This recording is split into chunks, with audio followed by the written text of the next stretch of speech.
Amber, it might be good for you to just, if we do have attendees, to just kind of give a rundown at the beginning of that there are two meetings tonight so that people understand. Oh, good point.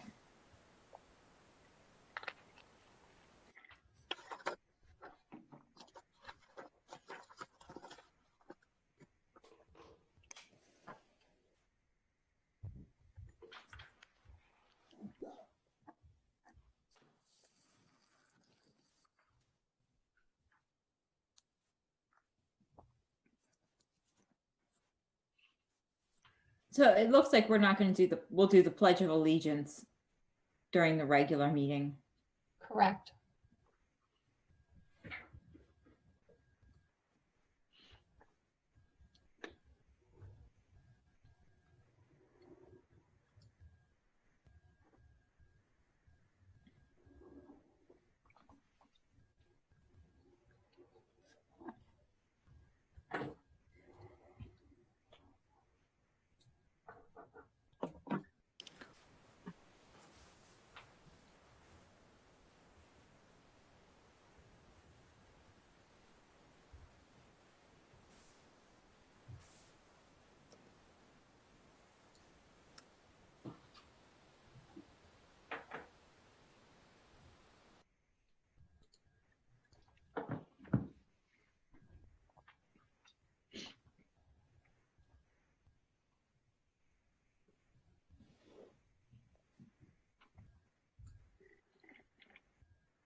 Okay, since it's 7 o'clock, do we go ahead and get started? So for everyone who's here in attendance this evening, we are actually having two meetings back to back. The first is the budget hearing for the school district. We hold this every year as a part of our budget development process as a board. And then following the budget hearing, which we will formally adjourn, we'll go straight into our regular board meeting for this evening. So at this time then, I'd like to call to order the budget hearing, the June 15th, 2020 budget hearing of the State College Area School District Board of Directors. And I will turn it over to Dr. O'Donnell to make introductions and provide an overview of this meeting. Or Randy, would you want to kick it off? I can do that, yes. Great, So, thank you. Sure, Bob is muted. yes. So, okay. So as you said, announced, Mr. Concepcion, this is our annual opportunity to one last time present the budget to the community in this format of a budget hearing. It is a required step of action that the school district is required to take. And I believe that we're ready to go into the presentation, please.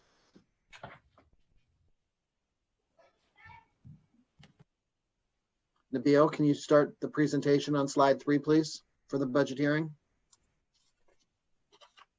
Thank you. So we are doing a budget hearing tonight on our general fund budget. This contains the expenses related to general operations of the school district, and it supports other funds, including the debt service, capital reserve, and food service funds. The general fund budget approval is required by June 30th, which we are scheduled to have happen or occur on June 29th. Go to the next slide, please. Our budget approval steps began with on December 2nd, 2019, of an accelerated opt-out resolution where you stated that the tax increase would remain within the Act 1 inflationary index of 2.6%. On May 18th, 2020, you approved a proposed final budget with no tax increase. And you, as I said, you're scheduled to do so on June 29th. For a final budget. Moving on to slide 5, please. Act 1 of 2006 has a provision for a homestead farmstead. This is providing tax relief from state funding. This is an application process that is run through our county assessment office. This year, the district is set to receive about $1.4 million of gambling funds, and it will result in about $110 per homestead farmstead in property tax relief. Next slide, please. We do have referendum debt. For those of you who may be new to this, we have in 2014, the district voters approved the incurrence of $85 million to fund a portion of the state high project. This debt is paid for in tax revenue over and above the general fund budget, and that millage rate will be included in our 2020-2021 millage rate. Randy, Moving we're on. off. We're off on the slides, I think. We have the Act 1 up at this point. I'm sorry. Yes. Nabil, can you go 2 slides, please?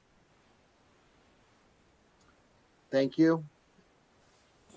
The general fund activity summary, we are projecting the beginning fund balance for the budget year of $12.6 million with revenue of $158.4, $158 million of expenses. We expect to have funding available into our unassigned fund balance for COVID costs that we expect that we would incur, and then also using fund balance for PSTRS, leaving us with an unassigned fund balance of $12.5 million, which would leave us a percentage of fund balance at 7.9% of our expenditures, which is just under the maximum of 8% allowable by the state. We move on to the next slide. The importance of this slide, usually this slide is rather important usually to show you the percentage of increase in real estate tax. Because you are not approving a real estate tax increase, the millage will stay the same at 46.0875.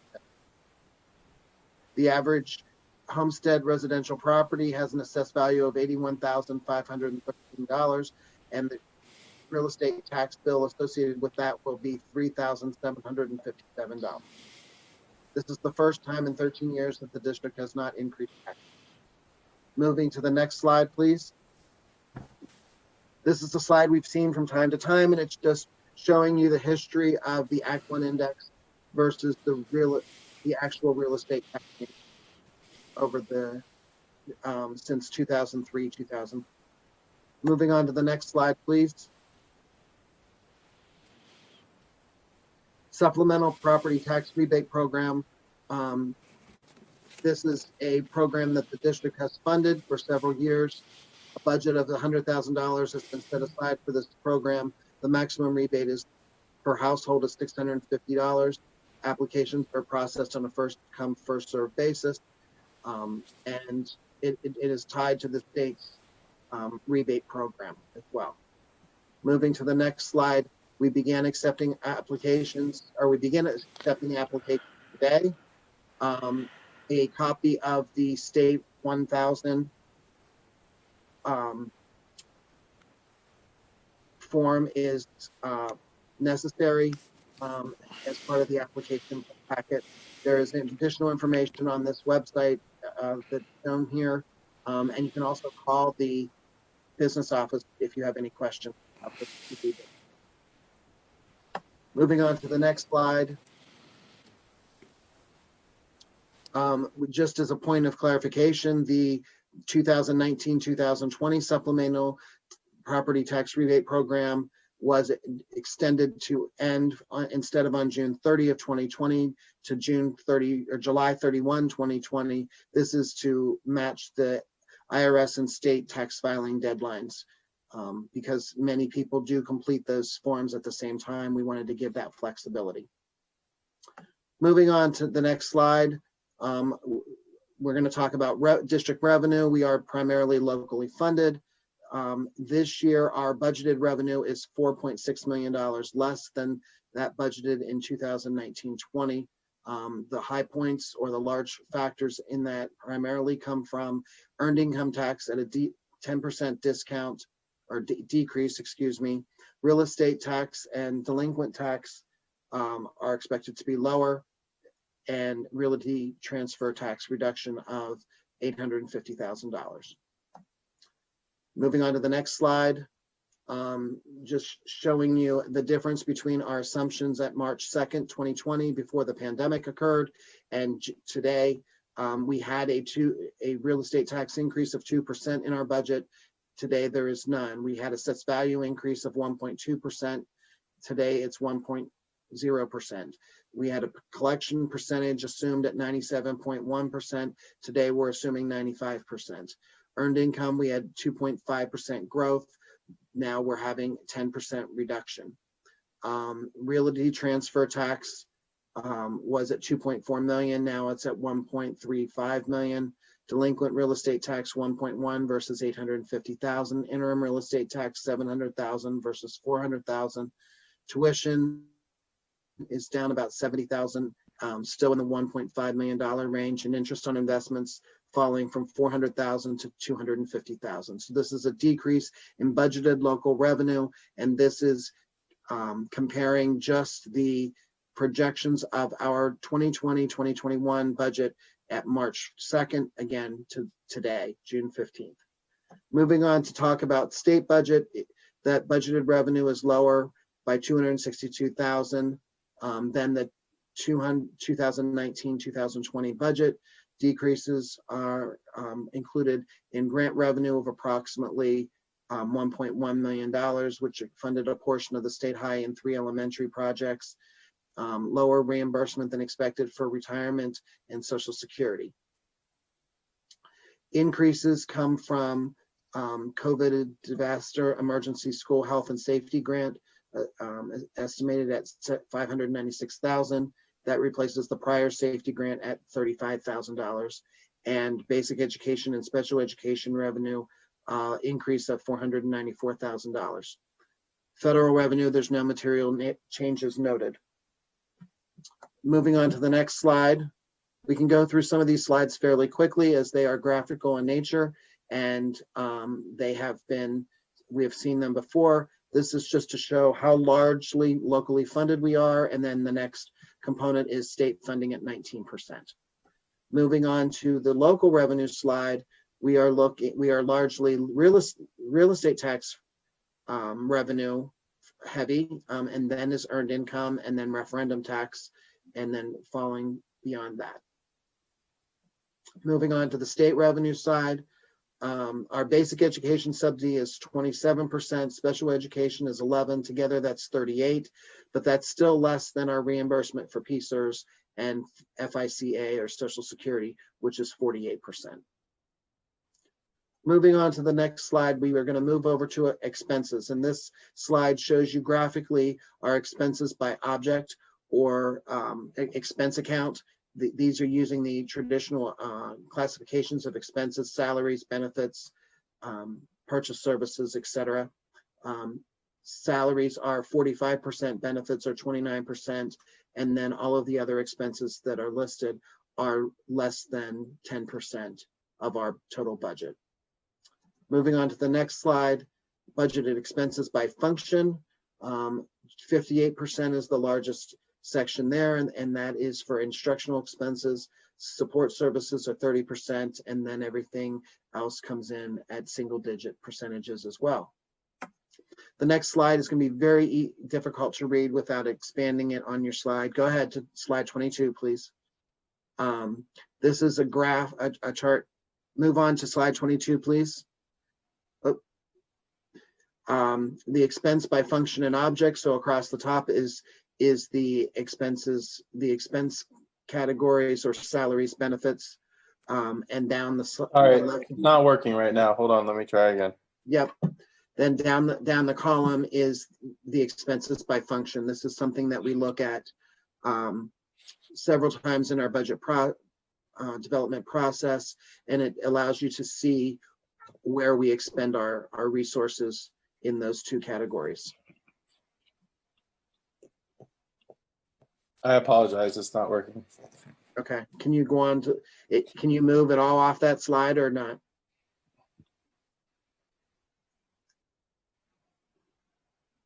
Let me try again. Okay.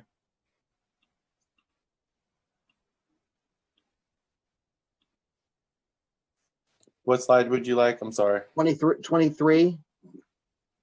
Okay, that's good. So there are additions to our budget this year. The first proposed addition that we want to talk about is the Disaster Emergency Health and Safety Grant at $596,000. Part of that grant will be funding an additional 0.5 social worker as well as supplies and equipment.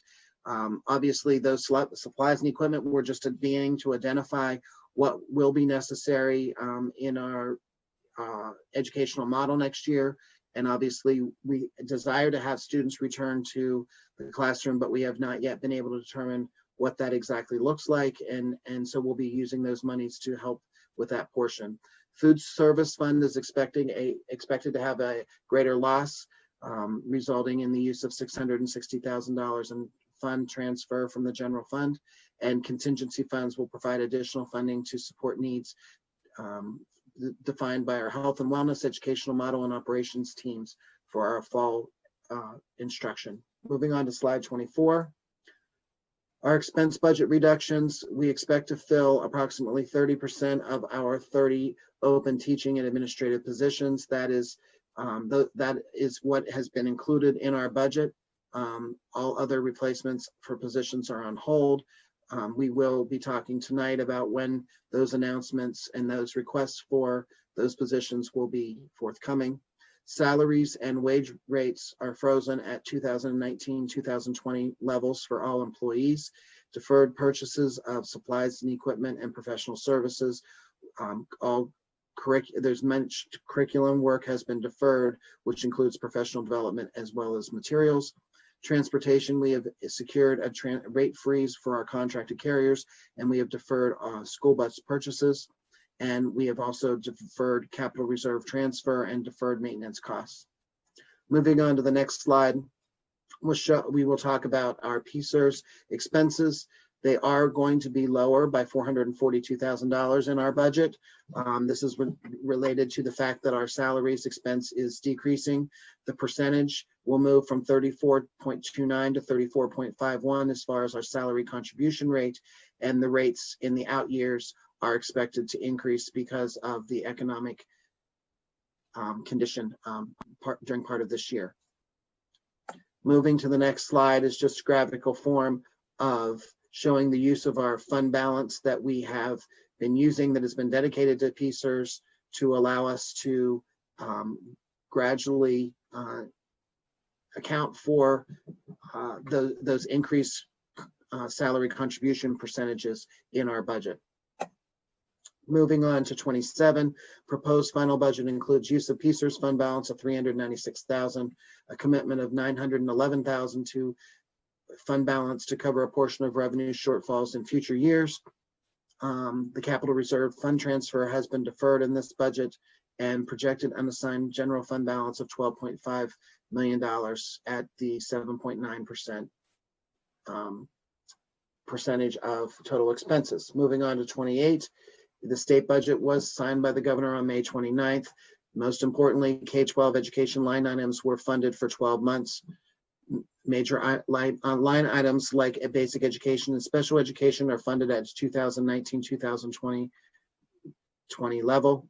And we've talked about the additional safety grant money. Next slide is time for comments or questions.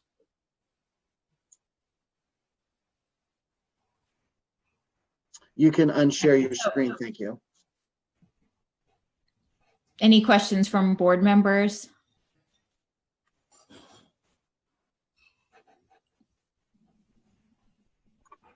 I don't see any hands raised.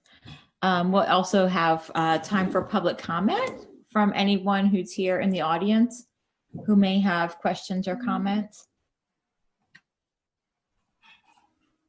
Still just confirming, I don't see any board members' hands raised either. I don't see anyone from the audience.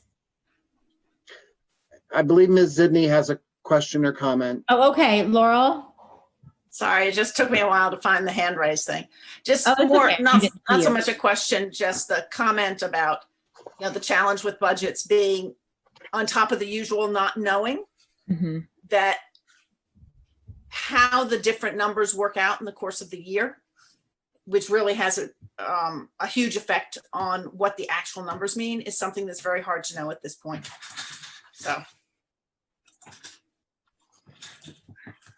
I should also point out that also attached to this agenda, the budget hearing agenda, was a final budget summary that we have reviewed in committee and with the full board, and that's been made available for the public on our website as well.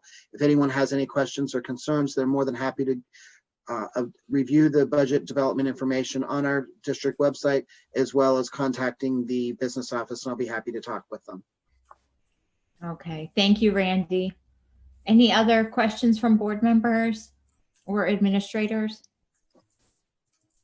And I don't see any hands raised from the audience either.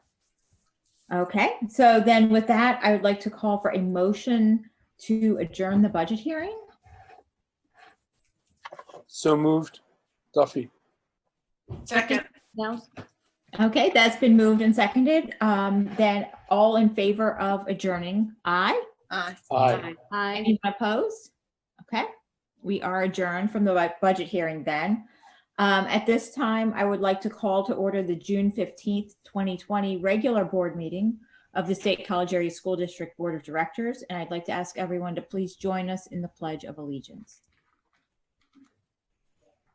I pledge allegiance to the flag of the United States of America and to the republic for which it stands, one nation under God, indivisible, with liberty and justice for all. Okay, I'd like to welcome everyone who's viewing with us remotely this evening, and I'd like to announce that the board held an executive session June 1st regarding negotiations and a legal matter, and on June 10th regarding negotiations and property. Board members, with an agenda before you, are there any changes to the agenda as presented? All right, then seeing none, we'll move on now. Dr. O'Donnell will be reviewing some of the housekeeping items related to our format during the COVID-19 pandemic. Thank you. Due to Governor Wolf's mandated school closings and stay at home, well, not stay at home any longer, as a result of COVID-19, this will be a virtual meeting via Zoom webinar. Nick Sepp will serve as host of tonight's virtual meeting. The IT help desk is available during the meeting if the community encounters technical difficulties at 814-231-7743. A few notes for meeting participants. When the board or community members want to make a comment or ask a question, please use the raise hand feature in the Zoom program accessed under the Participants tab. The host will lower hands and mute or unmute speakers as necessary to assist with the flow of the meeting. Pursuant to Board Policy 3, at least 5 board members shall be present in the boardroom, 4 of whom must be physically present, with the 5th or an additional member or members able to participate remotely. As a result of the pandemic, all board members are participating remotely this evening. Policy 9 provides that where discretion is directly and/or by implication granted to the board may depart from policy. Given these extraordinary times and circumstances that we find ourselves in, the board is choosing to exercise its discretion and depart from Policy 3's requirement of at least 4 board members being physically present. The board will continue to monitor the situation and make decisions on a case-by-case basis to continue or not with meetings in this manner. The board will return to strict adherence to Policy 3 as soon as possible. Thank you. Okay, thank you, Dr. O'Donnell. I'd like to now call on our board secretary for a roll call of board members. Dr. Vader. Yes. Here. Ms. Liddell. Here. Ms. Brandt. Here. Ms. Concepcion. Here. Dr. Duffy. Here. Mr. Fozard. Here. Mr. Hutchinson. Here. Mr. Leos. Here. Ms. Zidney. Here. Okay, and then at this time we have time on the agenda for communications, and I'd like to call on Dr. O'Donnell for the superintendent's update. You bet. I just have a couple items on the front end here. This evening, we have 2 important updates regarding our safety plan for the fall, as well as our equity update. I'm going to hold my remarks until we get to those important information discussion items on the agenda and have members of our team with me this evening to help us with those updates. The only other item I had on my notes for communications for the upcoming for the past 2019-20 school year, in regard to taxes, I want to let viewers know that we've extended the deadline for submitting to the district's supplemental property tax rebate program. And the deadline is now July 31st. Rebates of up to $650 per single household are available to senior citizens, widows, widowers, and disabled persons who are eligible homeowners. So with all that information is on our district homepage right on the front. You can't miss it at scasd.org. The final item is that our registration office continues to accept new student registrations for the upcoming 2021 school year. All children within our district boundaries are welcome. And that is in the same front and center on our district website at scasd.org. That's all I have at this time, Amber. Okay, thank you. Board members, do you have any communication items aside from our regular updates? Jim? Unmute. Can you hear me now? Hear you. Yep. Okay. So I just, as a parent of a 2020 graduate now, I'd like to congratulate the class of 2020. You put up with some remarkable circumstances during this year. I'd like to thank the members of the administration of both the high school and the Delta program and all of our wonderful faculty and staff for making for a great graduation weekend and a special time for all, despite the circumstances. Thank you very much. Thanks. Board members, any other communication items?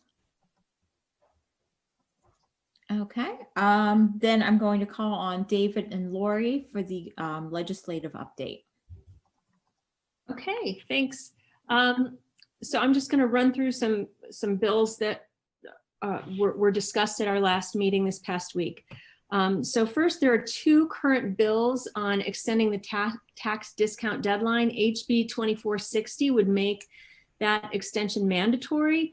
And then there is SB 1125, which would do the same thing, except it would not be mandatory. So those are both floating around.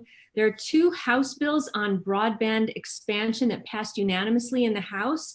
HB 2348 would establish grant programs to incentivize broadband companies to provide access to rural communities. So that's pretty exciting. And then HB 2438 would allow rural co-ops to use, to add broadband to existing utility structures. So that's also pretty exciting. The passage of HB 1076 resulted in Act 20. This allows school districts to establish programs for senior citizens to volunteer in return for property tax credits. So that's a practice that had been undertaken by some districts, but now it's actually legal. I don't know what it was before, but now it's actually legal. Act 18 of 2020 provides for an extension for school employees to receive their federal clearances. So that extension is passed and it's been moved to December 31st of 2020. Work is happening to introduce legislation to reform advertising and public notice requirements for a more flexible menu of options. So I'm given the changing times, that's probably a pretty nice thing, especially for our wonderful Lynn, who has to deal with all our public notices. And then finally, discussions are underway to define what qualifies as a day under the category of flexible instruction days. So the PSBA is looking for some clarification about what that would exactly mean, and they're talking to PDE.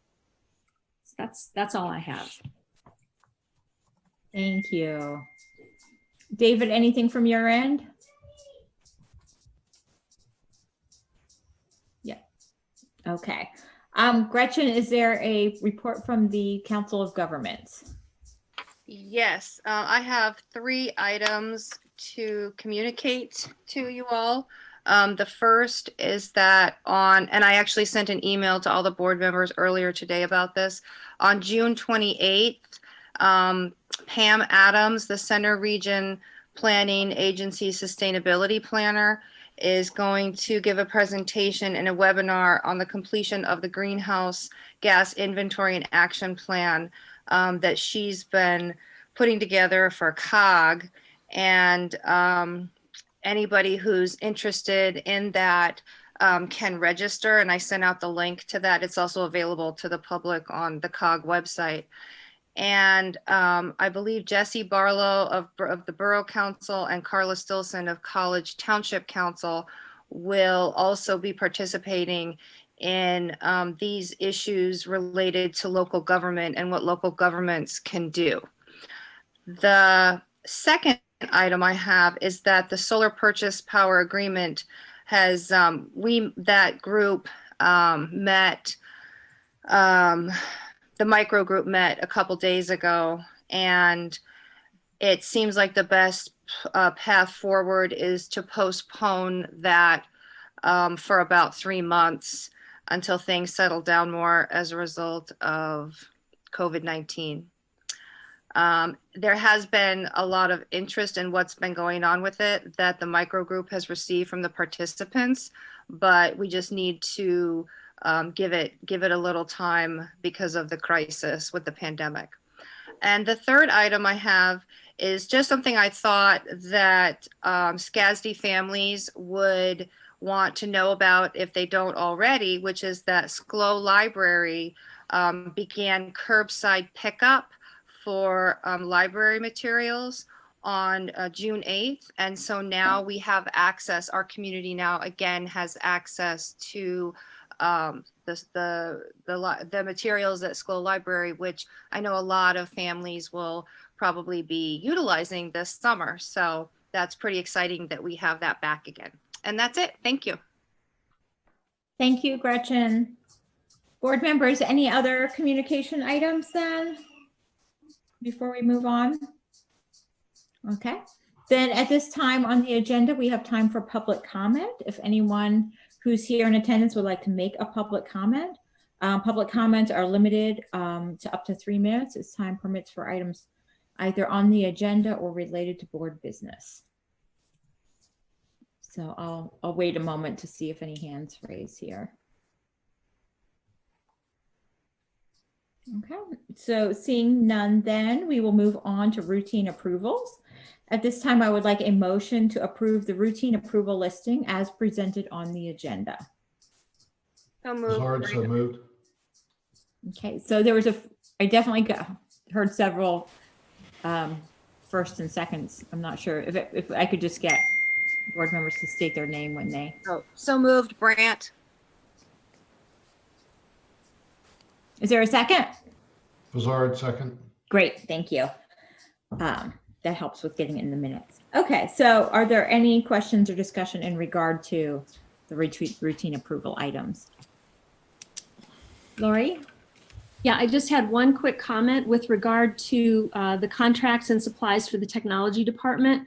I guess this would be to Justin and Jim Leo, Justin Hetrick and Jim Leos. Just maybe in the future, if we can encourage a more vigorous mechanism for feedback from end users. I'm thinking about teachers in particular, to make sure that what's in place is useful and making life better and not necessarily worse. There's so much, and if those items have to be managed and aren't necessarily seamless or complementary, it would be good to know and to maybe make some changes. So I don't know if the technology committee might think about checking in with some because I noticed a lot of these things are really for teachers' use. So I'm just not quite sure how much feedback teachers are giving on those items. So that's all. Are you aware of a problem, or are you asking for just to make things better? Just in some conversations that there was some frustration with some of the lack of seamlessness between some of the technologies that teachers had been using. And so I just didn't know if there was any formal mechanism for feedback from them. And if there isn't, then I would just maybe suggest that this might be a good task for our technology committee. Thank you. The I think the IT feedback- or CAC for I would information agree. technology hasn't been meeting very regularly. But That's correct, yeah. So we have a new technology director, obviously, in Justin, and I think we're going to get together very soon, trying to pull together some experts from Penn State who are, skilled in the remote learning, because particularly that not, just going forward, our plans might change, but to be able to stitch together some of the different packages that we have to make it work more seamlessly, like Lori said, that's pretty important. So I don't know that there's been, I haven't heard of a specific problem, but I've heard it would be nice if this would work better with this and so on and so forth, like Seesaw and Zoom at the elementary levels. And, it would be nice if this would work with this. So. Jim, I just want to add to I've heard of some problems. But I do think with transitioning with leadership in the department, but also, even before the pandemic, currently trying to get up and running and do professional development remotely has its own challenges. As we look to the fall, what are the needs and priorities as we transition into whatever model our models look like in the fall, but also even before the pandemic, although we had teacher teams that were part of changes to systems such as Canvas. There was a team of teachers that reviewed all the different tools and helped provide feedback into the rollout. I think some of our aspects aren't necessarily on the front end, which they could be, but they're also on the transition in itself and communication and making sure, as we move forward as a system, all those moving parts, including time, jibe with what we're trying to support through change. So, and you've heard before some of our challenges with time and having time, especially once the school year is up and running and students are with faculty every day. So I think having Justin collaborate with the CAC is absolutely a way to help support him and question, organizationally what we're doing and why, as well as to just the feedback from people that live in roles somewhat similar to his as well. So thanks, Jim. Okay. Any other comments or discussion on routine approvals? Okay. Is there any public comment on the routine approvals? Okay, then we will have a roll call vote. Mr. Leos, Yes. Ms. Zidney, Sorry, yes. Dr. Bader, Yes. Ms. Bedell, Yes. Ms. Brandt, Yes. Ms. Concepcion, Yes. Dr. Duffy, Yes. Mr. Fozard, Yes. Mr. Hutchinson. Yes. Okay, that has passed then. Moving on then to action items. Item A under action is a motion to approve the annual homestead farmstead resolution as shown in attachment 6A. Duffy, so moved. Adele, second. Okay, that's been moved and seconded. Are there any questions or discussion on this item? Okay, then we'll have a roll call vote. Ms. Zidney,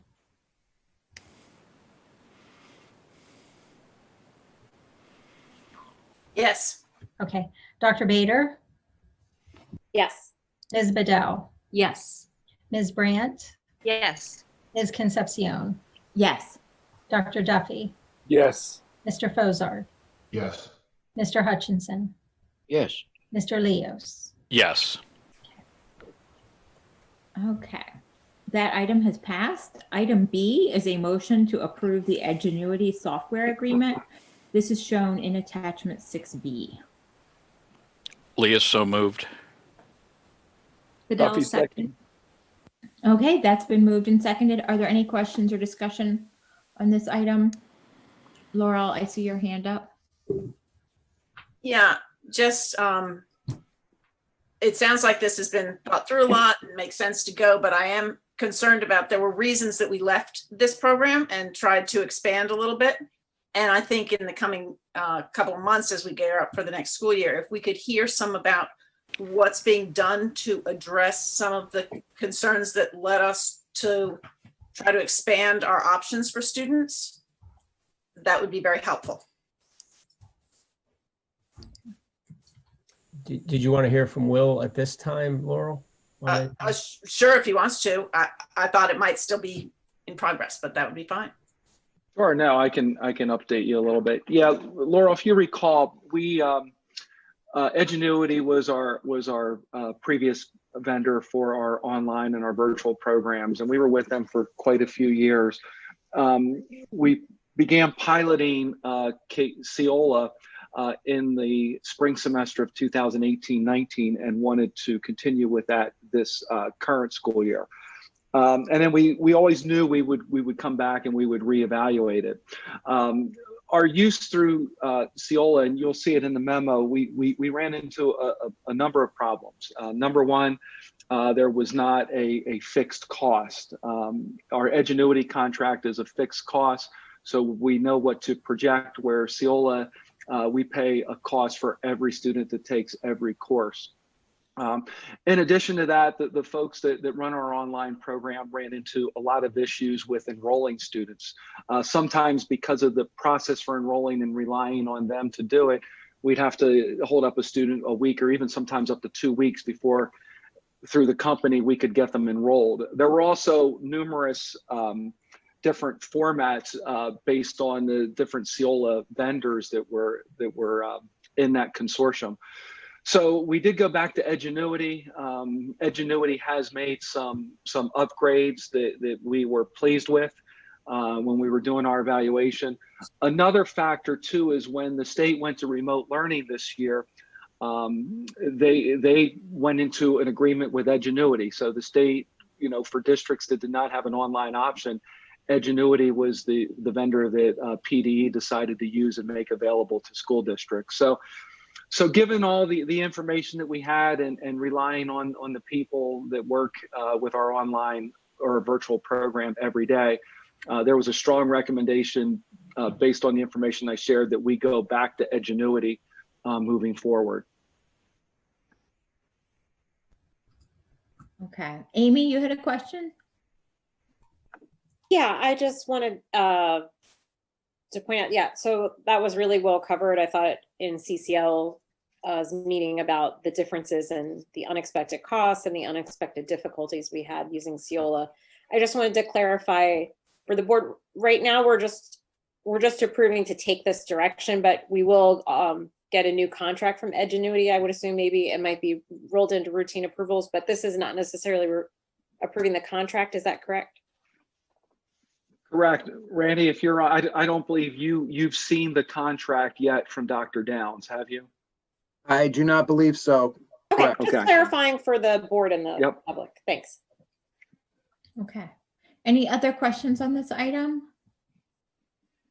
Okay. Any public comment?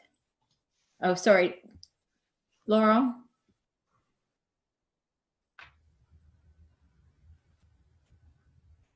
Just one other one. When they say 50 people at a time, is that in all classes or 50 per one class, given the size of our, I mean, that's only 1/10 of our high school students, not even counting just high school students. So that's what I'm wondering. Sure, that means 50 people at a time. So Laura, we could have 300 students enrolled in Edgenuity class, but we can only have 50 students at any one time that are on.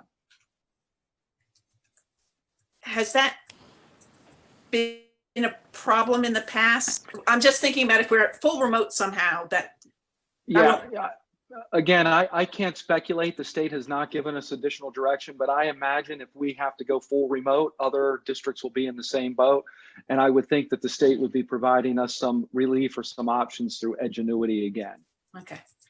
But we have found like a this, small number. we think this number, because we could have several hundred on as long as we only have 50 at one time. And the company is flexible. That's just kind of a framework that they've given us. If we have 75 kids on, they're not going to boot them off. But our contract says up to 50 students at any given time. Well, this is not intended to be, if we're in a situation where we had to have all students remote again, this is not something we would be using for all students. It would simply be for those who are enrolled in a virtual experience. Correct, in a virtual program. Now, Vern, I know you're here. Do you have any additional information? I can speak for secondary, but as far as elementary, if you would have to go full remote. Yeah, this is definitely a tool that we're investigating and potentially we'll be utilizing. Deidre is looking into it, as well as our team who will be developing our educational model for remote learning. And they do go down to elementary. Okay. But Amber, I think to answer your question, this is designed for our regular virtual needs. If we have to go virtual in the entire school district, we're either going to have to expand this or consider other options. And that'll be part of the ed model planning team. Mm-hmm. Thank you. Okay, any other questions? And I don't see anyone's hand raised for public comment, so we'll have a roll call vote. Dr. Bader, Yes. Ms. Bedell, Yes. Ms. Brandt, Yes. Ms. Concepcion, Yes. Dr. Duffy, Yes.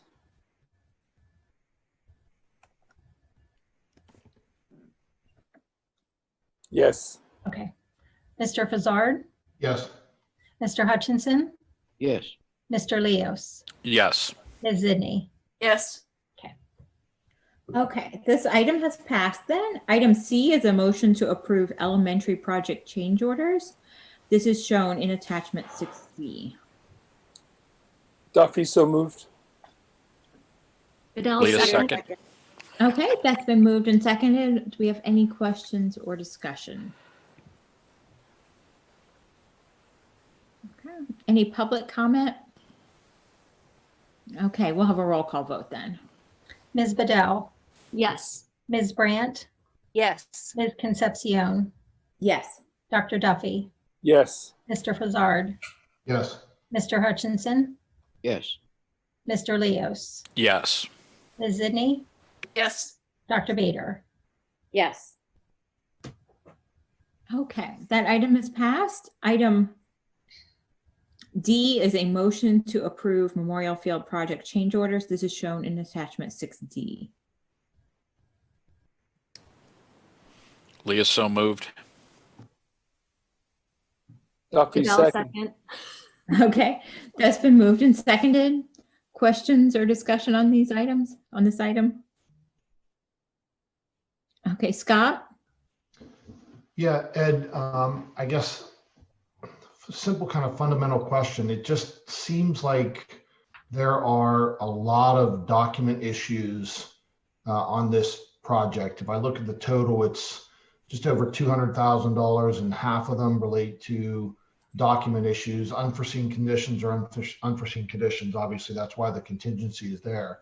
But are you, just not trying to put you on the spot, looking for an opinion, it feels like there are more document issues on this project as a ratio to the total project than we're having on the high school that was a much larger, more complicated project. And it's frustrating when I see the document issues. And I know that sometimes those are issues that create additional cost for us because we put something in and then we have to change it and it costs more to take it out and put the correct thing in than it would have to put the right thing in the first place.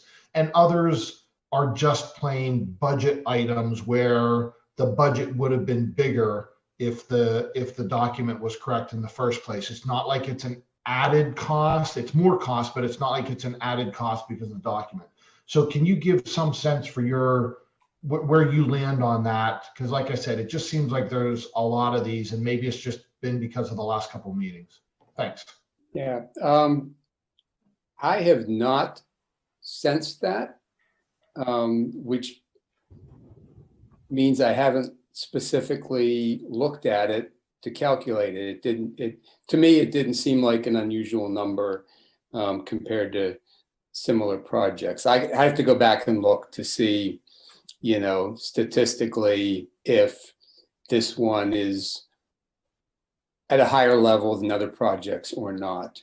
And I can do that. And I'll report back. Ed, on that, your gut is more important than the statistic on that anyway. So I value your expertise and professionalism more than an actual calculation. So that's all I needed on that one. Thanks. Sure. There's in this particular round, some of them are document / unforeseen, where we're finishing out the footers and foundations, and you're drawing a decision over, could this reasonably anticipate in the documents, maybe, or how much is related to the actual elevations. So there's some gray areas in there as well. but I understand your concern, Scott, and it's a concern of mine for every project. So we'll keep an eye on it. And if it does get to be, if my gut is wrong and it gets to be a problem, I certainly would, update the board on, why I think we're having that concern. Great. Thanks, Ed. Sure. Any other questions on the Memorial Field item? Okay. Is there any public comment? Okay, we'll have a roll call vote then. Ms. Brandt, Yes. Ms. Concepcion, Yes. Dr. Duffy, Yes. Mr. Fazard, Yes. Mr. Hutchinson, Yes. Mr. Leos, Yes. Ms. Zidney, Yes. Dr. Bader.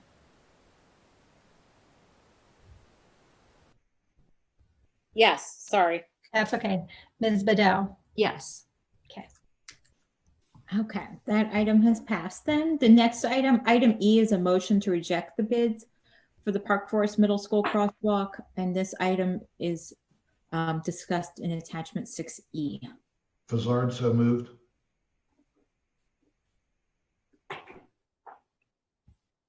Bedell. Second. Okay, that's been moved and seconded. And I'll open it up to any questions.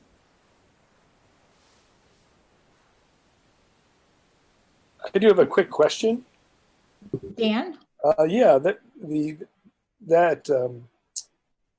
I guess the infrared device, infrared-based device that was included in the project is, from the sounds of things, more expensive, I guess, an expensive add-on, and we can expect from this rebidding process, by finding a more traditional push-button approach, that will come back with bids that are closer to the budget that we have available. Yeah, that's our belief in reviewing the work with both with Patton Township and with our traffic engineers. We believe that a traditional crosswalk can be bid within budget. So that's our hope. Great. Ed, do you have a sense of the cost difference?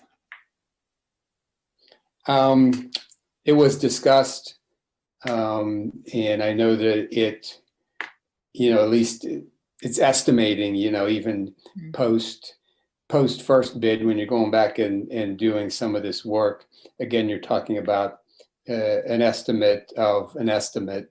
So I do know that it was projected to bring the bid in less, but I couldn't quote you a number at this point, Amber. Okay. All right. Other questions? But one of the things that came up in a previous discussion, and I think, Amber, you mentioned it, and I don't live on that side of town, and my kids are well past the age they would be crossing a dangerous intersection. But I remember, Amber, your comment about watching kids cross at that location and how worrisome it is. And so providing this structured crossing is going to be really helpful in terms of safety, it sounds like. Mm-hmm. Do we have a sense of the time frame in terms of the delay that this creates? Since it looks like we're going back to 2018 when this was originally. Yeah, this was, as you pointed out, Amber, approved in 2018. There was a long period of waiting because it was basically the tail end or towards the end of the Valley Vista Drive project. So the delay was related to factors not related to the bid itself, but more the timing of the overall project. So I think this would be turned around relatively quickly and potentially completed during this construction season. Okay, so potentially before winter then. Yeah, that would be my belief going into this. Okay. Any other comments from board members? I'm somewhat inclined to move forward with the bids as they are. The reason being simply that I know how difficult it is to cross Valley Vista, and there's simply no crosswalks now for Valley Vista, and moving between Park Forest Middle School and Circleville Park, it's just such an important pedestrian crossing need. And the way the road is built has really not taken into account pedestrian needs, although it's being improved, hopefully significantly with the project that's going on now. But that was my perspective on it.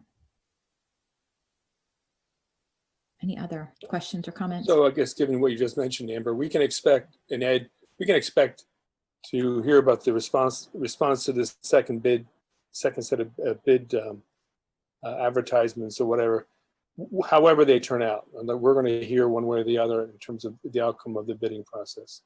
We'll have an opportunity then to make a decision. Sure. I mean, if we rebid, you'll get another action item at some point in the next month or so. If you choose to, as Amber suggested, just accept the low bid and spend an additional $35,000, then there'd be no need to come back. It would be an approved project. So Ed, you would be planning to bring a motion to the board in the near future to rebid, though? No, this is the motion. This is the motion to reject and rebid. And rebid, yes. Okay, and that's maybe stated in the attachment, but it's because it's not clearly stated in the motion. Oh yeah, it's in the recommended action. Yeah. Mm-hmm.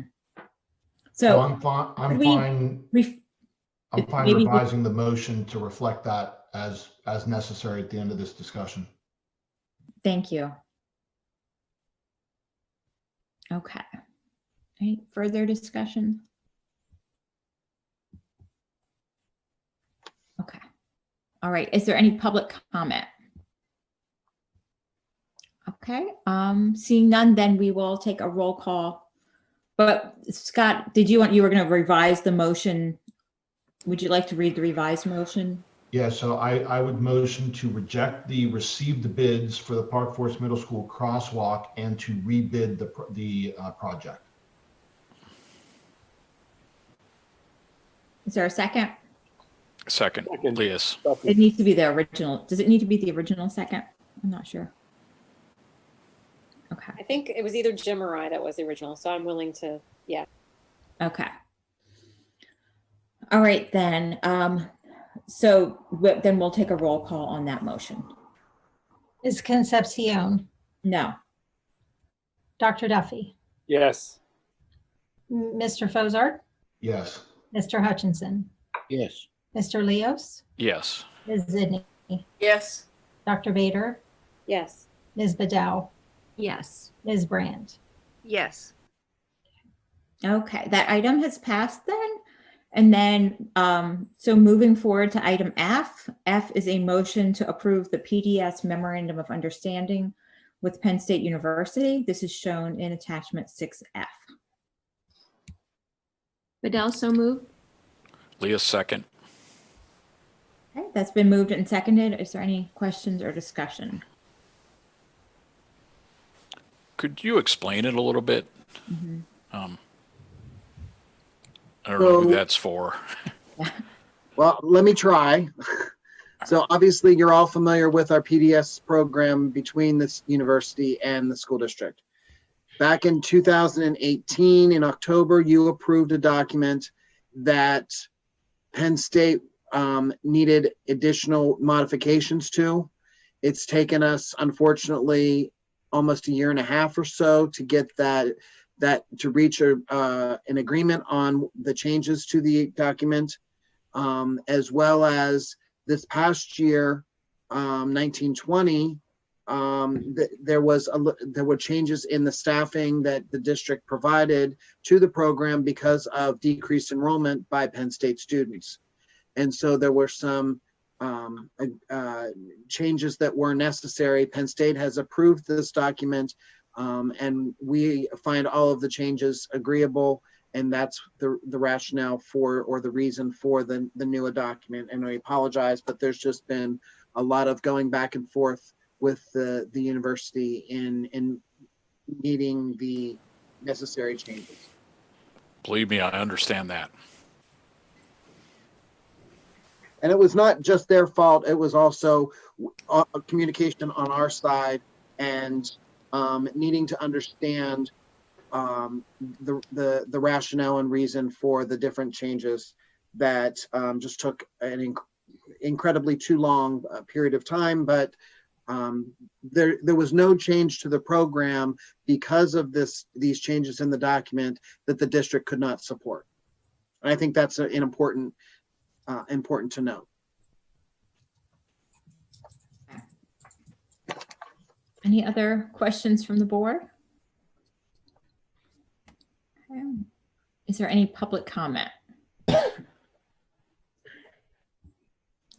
then with that, we'll have a roll call vote. Dr. Duffy, Yes. Mr. Fazzard, Yes. Mr. Hutchinson, Yes. Mr. Leos, Yes. Ms. Zidney, Yes. Dr. Bader, Yes. Ms. Bedell, Yes. Ms. Brandt, Yes. Ms. Concepcion. Yes. Okay, so that item has passed and we've reached the end of our action item portion of the agenda. Moving on to information discussion. The first item on the agenda is regarding student learning. We'll be looking at our equity and inclusivity report shown in attachment 7A. And we have Dr. Chatters here with us this evening to provide this report. So I will turn it over to Dr. O'Donnell and Dr. Chatters. I'll just appreciate Saria for sharing our update. Some of the things that we'll reference were in the past that some significant items that we had hoped to do in the spring, especially the equity audit. And we want to, obviously, with the events happening and around the country and our community's energy around the issues that impact our students and all of our faculty. We wanted to share this update. We think it's critically important. One of the things that we didn't include in the report because there's some moving parts happening right now. I'll just share on the front end, and it pertains to our upcoming CCL meeting where we're going to look at K-12 social studies scope and sequence. We've had quite a number of discussions as we're developing our safety plan, but also the impact of that on our K-5 science curriculum that we're planning to implement this year. But with all the equipment and labs, we think it would be best to consider postponing those. So what we believe with the context in which we find ourselves, we want to look at aspects of that social studies scope and sequence and prioritize some changes. As you know, we have a very old social studies curriculum, and we think for the coming year, it would be imperative for us to identify key units. It would be very difficult to write the units for all aspects of what you're going to be considering. But if you're comfortable and able to approve the scope and sequence so that we could take advantage of this summer, we would like to develop key learning experiences that pertain to social justice standards as well as anti-racism. We think it would be appropriate for our students to have an evidence-based learning experience with a focus in those areas, and potentially more beyond that, that we'd be able to implement. And I know Saria has been part of that curriculum work, but I just wanted to share that with the board because we do have a CCL meeting next week. We are planning, as we had, to present that scope and sequence proposal for your consideration at the committee level before considering the full board. But that would be a big change for us as we head into next year. Obviously, there are many other things we're working on for next year. But I wanted to share that because when we've talked about needs of students and our school community, the social studies curriculum changes are critical because that impacts opportunities for all kids. So I just wanted to lead off with that and ask Saria to share an update, as well as some of the work happening today. I attended a meeting. I think she had 50 some students involved with our Summer Social Justice Institute. And it was a very energized group and very respectful interactions and good questions. They grilled me for a pretty good bit there. So Saria, go ahead. I'll turn it over to you. Thank you. Thanks. So, yeah, so I want to thank everyone for giving me a moment to kind of update everyone on what's been going on. And Dr. O'Donnell is correct that we had 51 new peer advocates on today, in addition to our 35 returning. So it's a pretty very, very active group. And the second years now, as they're called our second year cohort, have been active, and you've probably seen some of the things that they have been active in doing, namely this past weekend with one of the protests. They are an extremely active, vocal, and well-educated group around social justice issues and anti-racism. And so we've been pretty excited about the work that they've been doing. So we wanted to just kind of update you, and to be completely honest, this hasn't been something that I have been looking forward to discussing, because I will tell you that I still cannot talk about a lot of these things that are happening nationally without getting getting really upset. So I don't these things, we did talk quite a bit in our Peer Advocates Academy today about how when you're advocating for something that is an identity that you share, and an identity that your family shares, how it hits home when you are fighting for your own humanity, how you're also fighting for the humanity of your children and and yourself. And so the beginning of our memo here, I just wanted to ensure that we were situating ourselves in our national and local context, and also to bring attention to the fact that as of Friday, we've added another name to this list that we're aware of, in addition to many others that have not that have had stories that have come up, and we're finding out more. But Rashard Brooks just was murdered in Atlanta at a Wendy's, and has had a number of things going on regarding police brutality there, in addition to Ahmaud Arbery, George Floyd, Breonna Taylor. And then recently, within as early as last year, we had, an incident happen here regarding police violence and the killing of Osagie Osagi due to a call for help due to mental health. So this has definitely hit our doorsteps here at State College. I know for some time it was one of those things where people were thinking it wasn't happening here, and it's happened here. This recent context, though, and many individuals have been trying to figure out where, this energy is coming from, has brought a lot of protests. And I say a lot of protests, I think, is an understatement of the century across the world regarding racial inequities that have been longstanding for about 401 years now. And we have found ourselves in a new time. Within a couple of months, it seems like the ground has shifted underneath our feet. And it's becoming it has always been important, because one of the key things you'll notice in this update is that we're pointing you back to January and a lot of the work that we had presented to you back then. This is work that we have been steadily doing, steadily working toward. And yes, a significant amount of that work was interrupted due to COVID-19. The equity update, right when COVID-19 hit, after spring break, our plan was to come back together. And actually, we had already we'd already developed that equity leadership team, and we're looking at having some initial meetings immediately when we came back in preparation for that equity audit. And we know that everything was knocked offline, literally and figuratively. So one of the key areas that you notice here in our update is us really indicating that we need to go back and ensure that we are doing those things that we initially planned to do, but also ensuring that we're centering ourselves in the context of now. And what I mean by that is some of the things that we may have felt in the past were, even prior to spring break, were progressive moves, are not necessarily going to be seen as such anymore.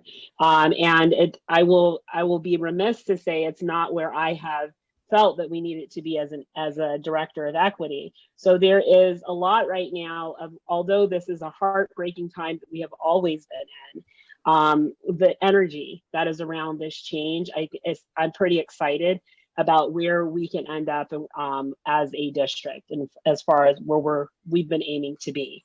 So you'll notice there that in addition to pointing us back to that January update, we're looking at still ensuring that we are going to be looking at reviewing and revising that inclusive excellence policy. And we've been saying for a while now that we know that that inclusive excellence policy really has to be able to help us to provide the type of environment that we are wanting our district to be. But in addition to that, it has to be able to talk to or be able to map onto other policies in order to ensure that equity is at the foundation of our organization. So in order for us to, again, be able to find out where our sore spots are, we have to do an equity audit. And that equity audit is going to be able to help us point out significant areas of disproportionality across the board. And we know that equity runs through every single department within our organization. Our knowledge of it, our understanding of it, and actually seeing it in action is really important. And so we are looking at revisiting that equity audit, getting back on track with that, and moving forward with the equity audit, and then continuing many of the other initiatives that have already been going on in the school district. As some of you may or may not know, the Delta program was one of the only secondary schools that was able to complete all of the steps for No Place for Hate, and they were designated a No Place for Hate school. All of the other secondary schools had their other activities planned after we returned from spring break, and we all know what happened at that point.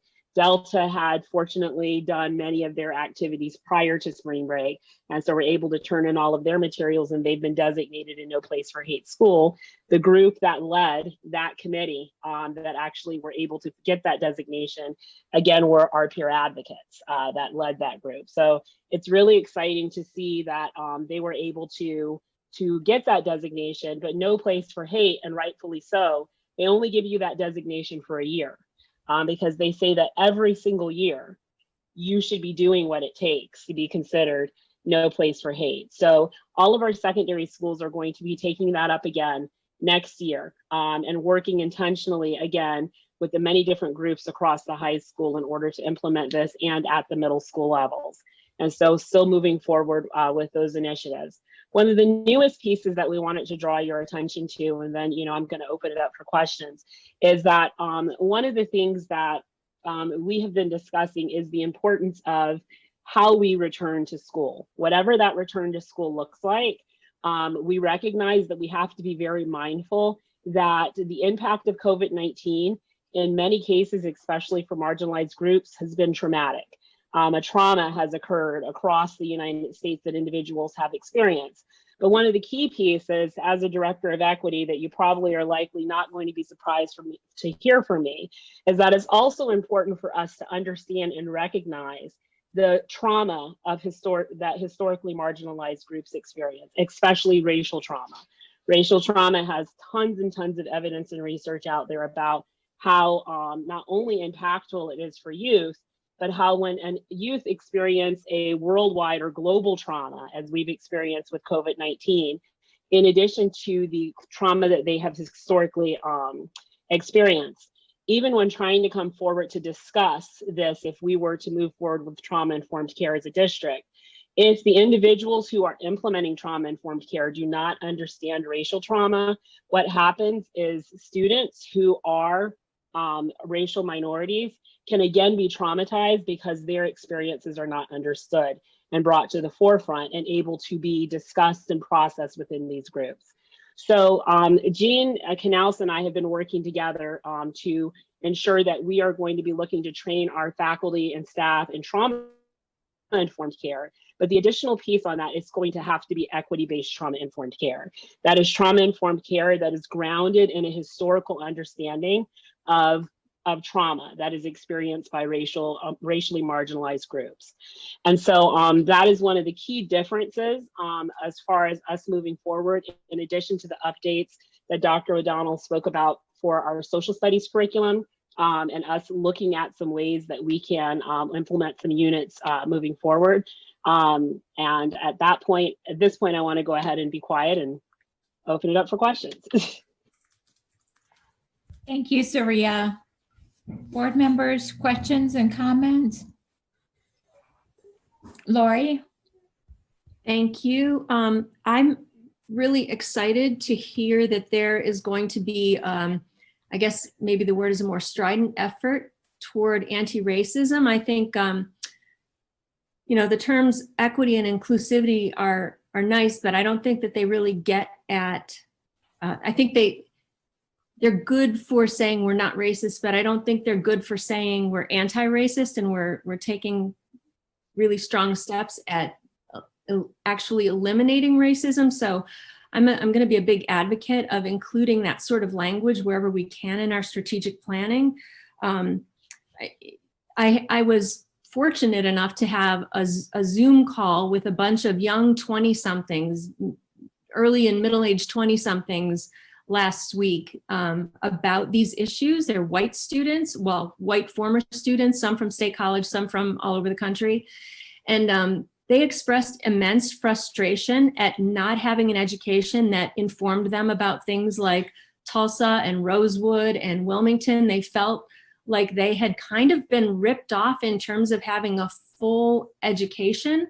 They commented about the flawed epistemological and ontological assumptions about race and whiteness and the invisibility of whiteness as an identity and not a norm.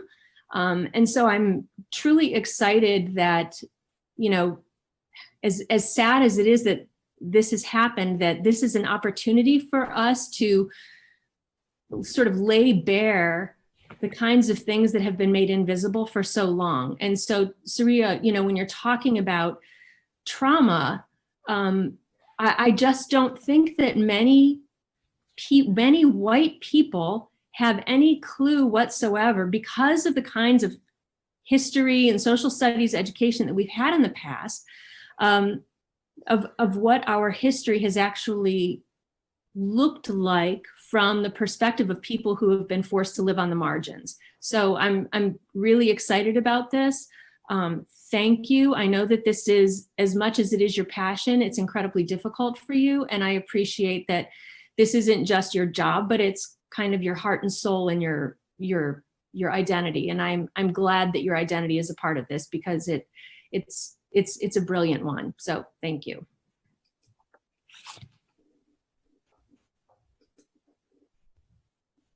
David? Yes, thanks. Siri, I have two questions. I don't know if you have the answers to either of these. One of the things I think we probably lost this spring was our annual climate survey. And I'm not sure what our plans are going forward on that, but it would seem to me to have actual data on whether or not we're making progress in some of these things would be really useful for us to know whether we're using the right strategies or not. So that's one thought.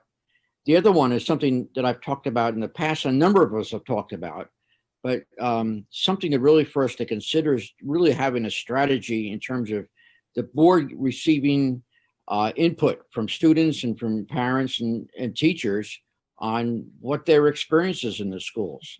And I think there's just real value in having those person-to-person possibilities. And we've hit and missed a little bit on that, but and I know it's something it may be challenging in the fall, but at least for us to have a plan how we might go about that on a regular basis, I think would be so important. So we just don't do it now and then, but we really have a plan going forward.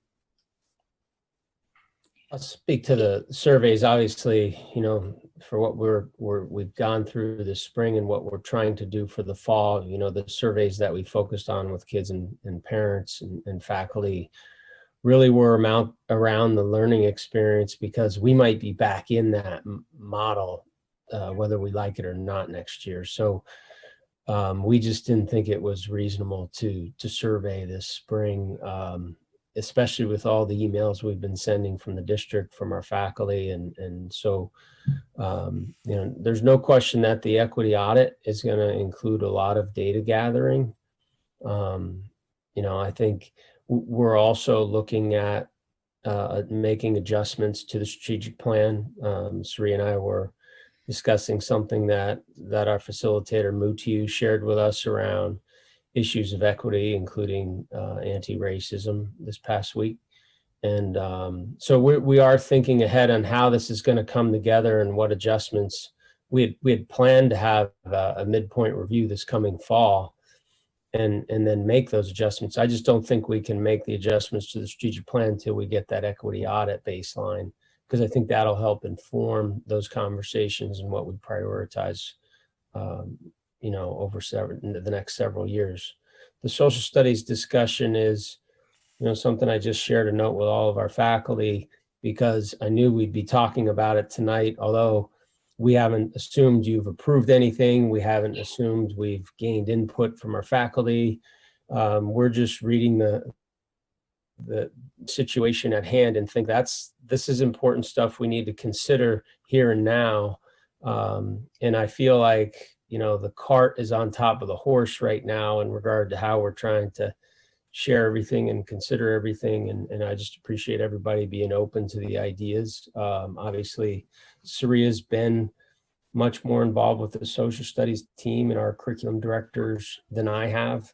And for good reason. We wanted to make sure that, we were moving forward in a manner that had all the key people having those conversations. So what we bring forward, was a diligent process. So Sri, do you want to weigh in on the climate piece that David mentioned there?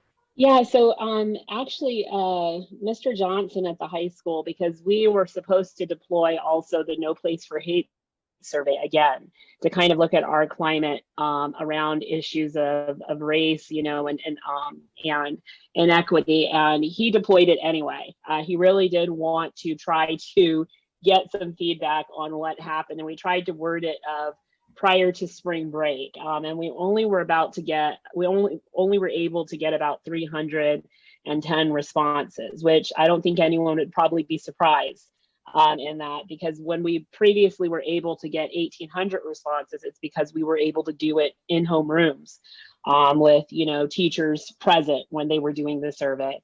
So we didn't give up, David, in trying to get some data.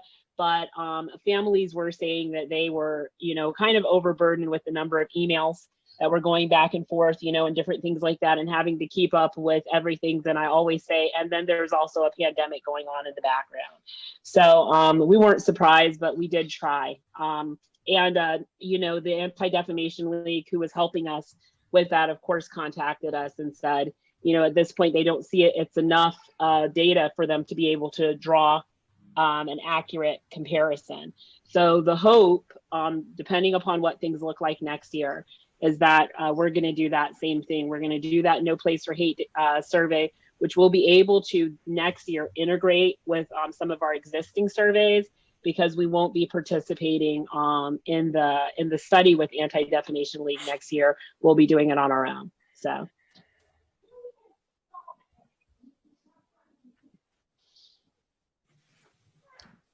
Laurel, I saw your hand up next. Yeah, Surya, thank you for coming to us with this and for the work you continue to do.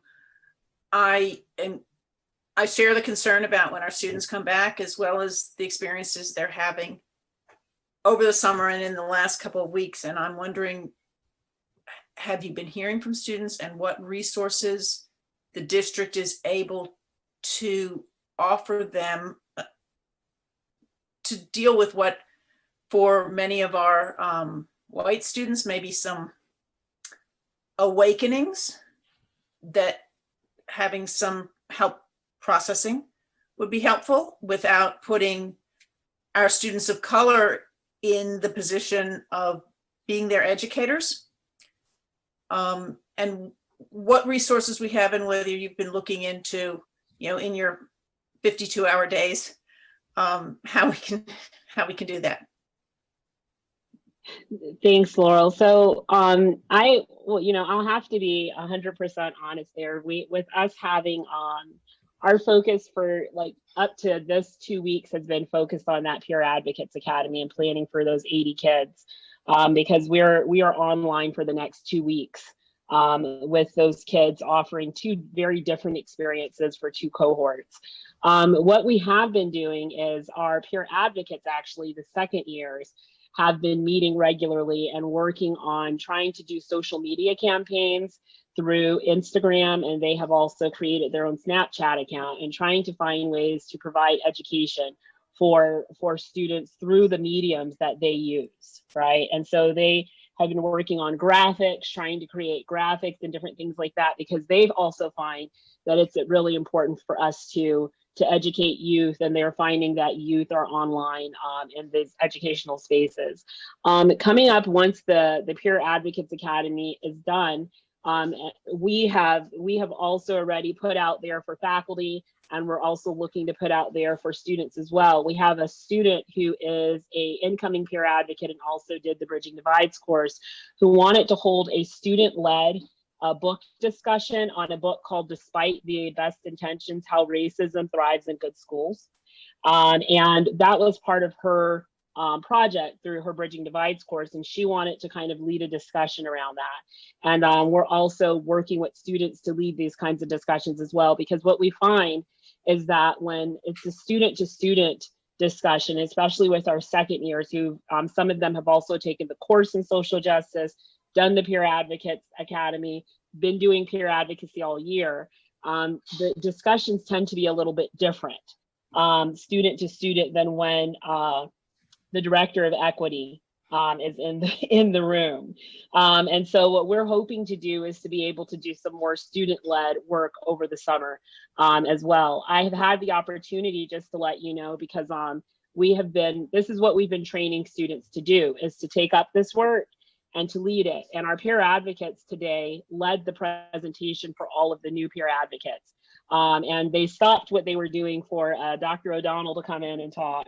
And I will tell you, I myself and my former graduate assistant, now Dr. Burgess, who's a professor at DePaul University, who's still working with us, we were super impressed with the job that the students are doing and their understanding of the topic. So that hopefully answers your question, that we're hoping to do some more things. One thing that we've learned, Dr. O'Donnell made a comment today, which was interesting. I was laughing. We had 55 kids online this summer, getting up this morning to be 55 students. And Dr. O'Donnell was like, this is probably one of the most well-attended meetings. And at 10 this morning, actually 9:30, we had 80 kids online. And the students are going to be working with us all summer. They're pushing that work, not us. So I think we're going to be able to work with them to offer some things for other students coming up here in July. But we're just trying to get through get the Peer Advocates Academy out of the way first. And most kids don't want to get on Zoom these days, but that was impressive. Okay, I see Amy's hand up next. Sure. I just wanted to reiterate a lot of the comments that Lori made and express my appreciation for Saria's hard work in this avenue. And I know this has been a difficult time for both you and a large portion of our community. I'm eager to see the social studies curriculum adjust. I think that to say we're past due addressing that curriculum is a vast understatement. The social studies curriculum, in conjunction with how the ELA English curriculum functions, really is a means for us to cultivate our students' critical thinking skills and their engagement in civic life. And so I'm eager to see those things change. So I just wanted to say I appreciate the update and the things that you're doing, and look forward to us all working together to keep moving forward. One thing I didn't state about the social studies curriculum that in talking with Chris and Deirdre was the concept of how we help kids to learn how to discuss sensitive issues in our country, and the focus on how to teach kids tools related to quality discourse on tough stuff. And we think obviously the timing of that's very important as well.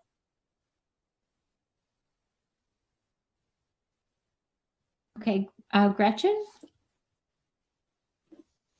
Yeah, I also wanted to express gratitude towards Dr. Chatters for all of this hard work and also the emotional burden that it entails as well. I wanted to basically ditto what Lori and Amy both said. And then I also wanted to ditto what David said and add to that just emphasis that it would be really great to have some way of hearing regularly. I'm just repeating what David said, but to hear regularly from students of color about their experiences in our schools.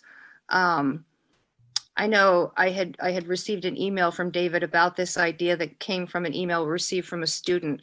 And I think that hearing directly from them would be really helpful. And these would also, it would be interesting, you know, if we could hear about their experiences in our schools, but these would maybe not necessarily be the kinds of kids that would necessarily, you know, volunteer to be a peer advocate or something, but really everybody. And so I think that that is just a really worthwhile thing to do that David had suggested. So thanks. I want to say something really quickly, because we actually have a number of students that have been sharing their stories, not their stories, but their narratives at some of the protests most recently that we work very closely with. And I want to say that one of the key things when we have conversations, especially with African-American Black youth, is that hearing their stories is really important. But one of the key things that I find is really important in my work is I really want to make sure that them replaying their pain has a purpose, right? So the key is every time that a student has to rehash the racism that they've experienced, their experiences that they may have had in the hallway and classrooms, different things like that. I can tell you from personal experience of rehashing those things and also living through them with both of my children, because I have 2 teen boys, but now my 5-year-old daughter. I can tell you, you know, for example, of the experience my daughter had at her preschool at 3 years old, and a kid making fun of the color of her skin. But my question is that I always say, which is where, you know, it's our work here together, is we want to make sure that we are not having students replay that and they're not seeing us take the measured steps forward, right? To say that their stories matter, their narratives matter, their experiences matter, who they are matters. And so I am 100%, and we have provided those, we continue to provide those experiences in various iterations, but I'll just be very, very frank with you, is that my worry, and not only my worry, but my concern is when we don't prepare groups to hear their perspectives, all right, the trauma that can cause for them, and being involved in that. And B, when we are saying, okay, we want to hear what you have to say, but there's a lot of things in the experiences that they have had, that they have put these experiences out there. We need to now be doing what we're doing right now, which is taking action. So I am 100% for, and I actually had a group of African-American students reach out to me today, and I will be meeting with them. Several of them have already shared their stories at the protests, and they want to continue doing that. And they're asking for, you know, my support, my ear, and I'm 100% willing to do that. But I also want to be able to go back to those students and say, this is the change that you sharing your narrative has brought in this district. And even though there is absolutely nothing we can do to repay you for the pain that you've experienced, I want you to see the change that you're making. So I just want to put that out there, because I've seen it happen time and time again. And I'll tell you, it breaks my heart. If the sharing is happening, but we're not making that measured change, I believe that we are.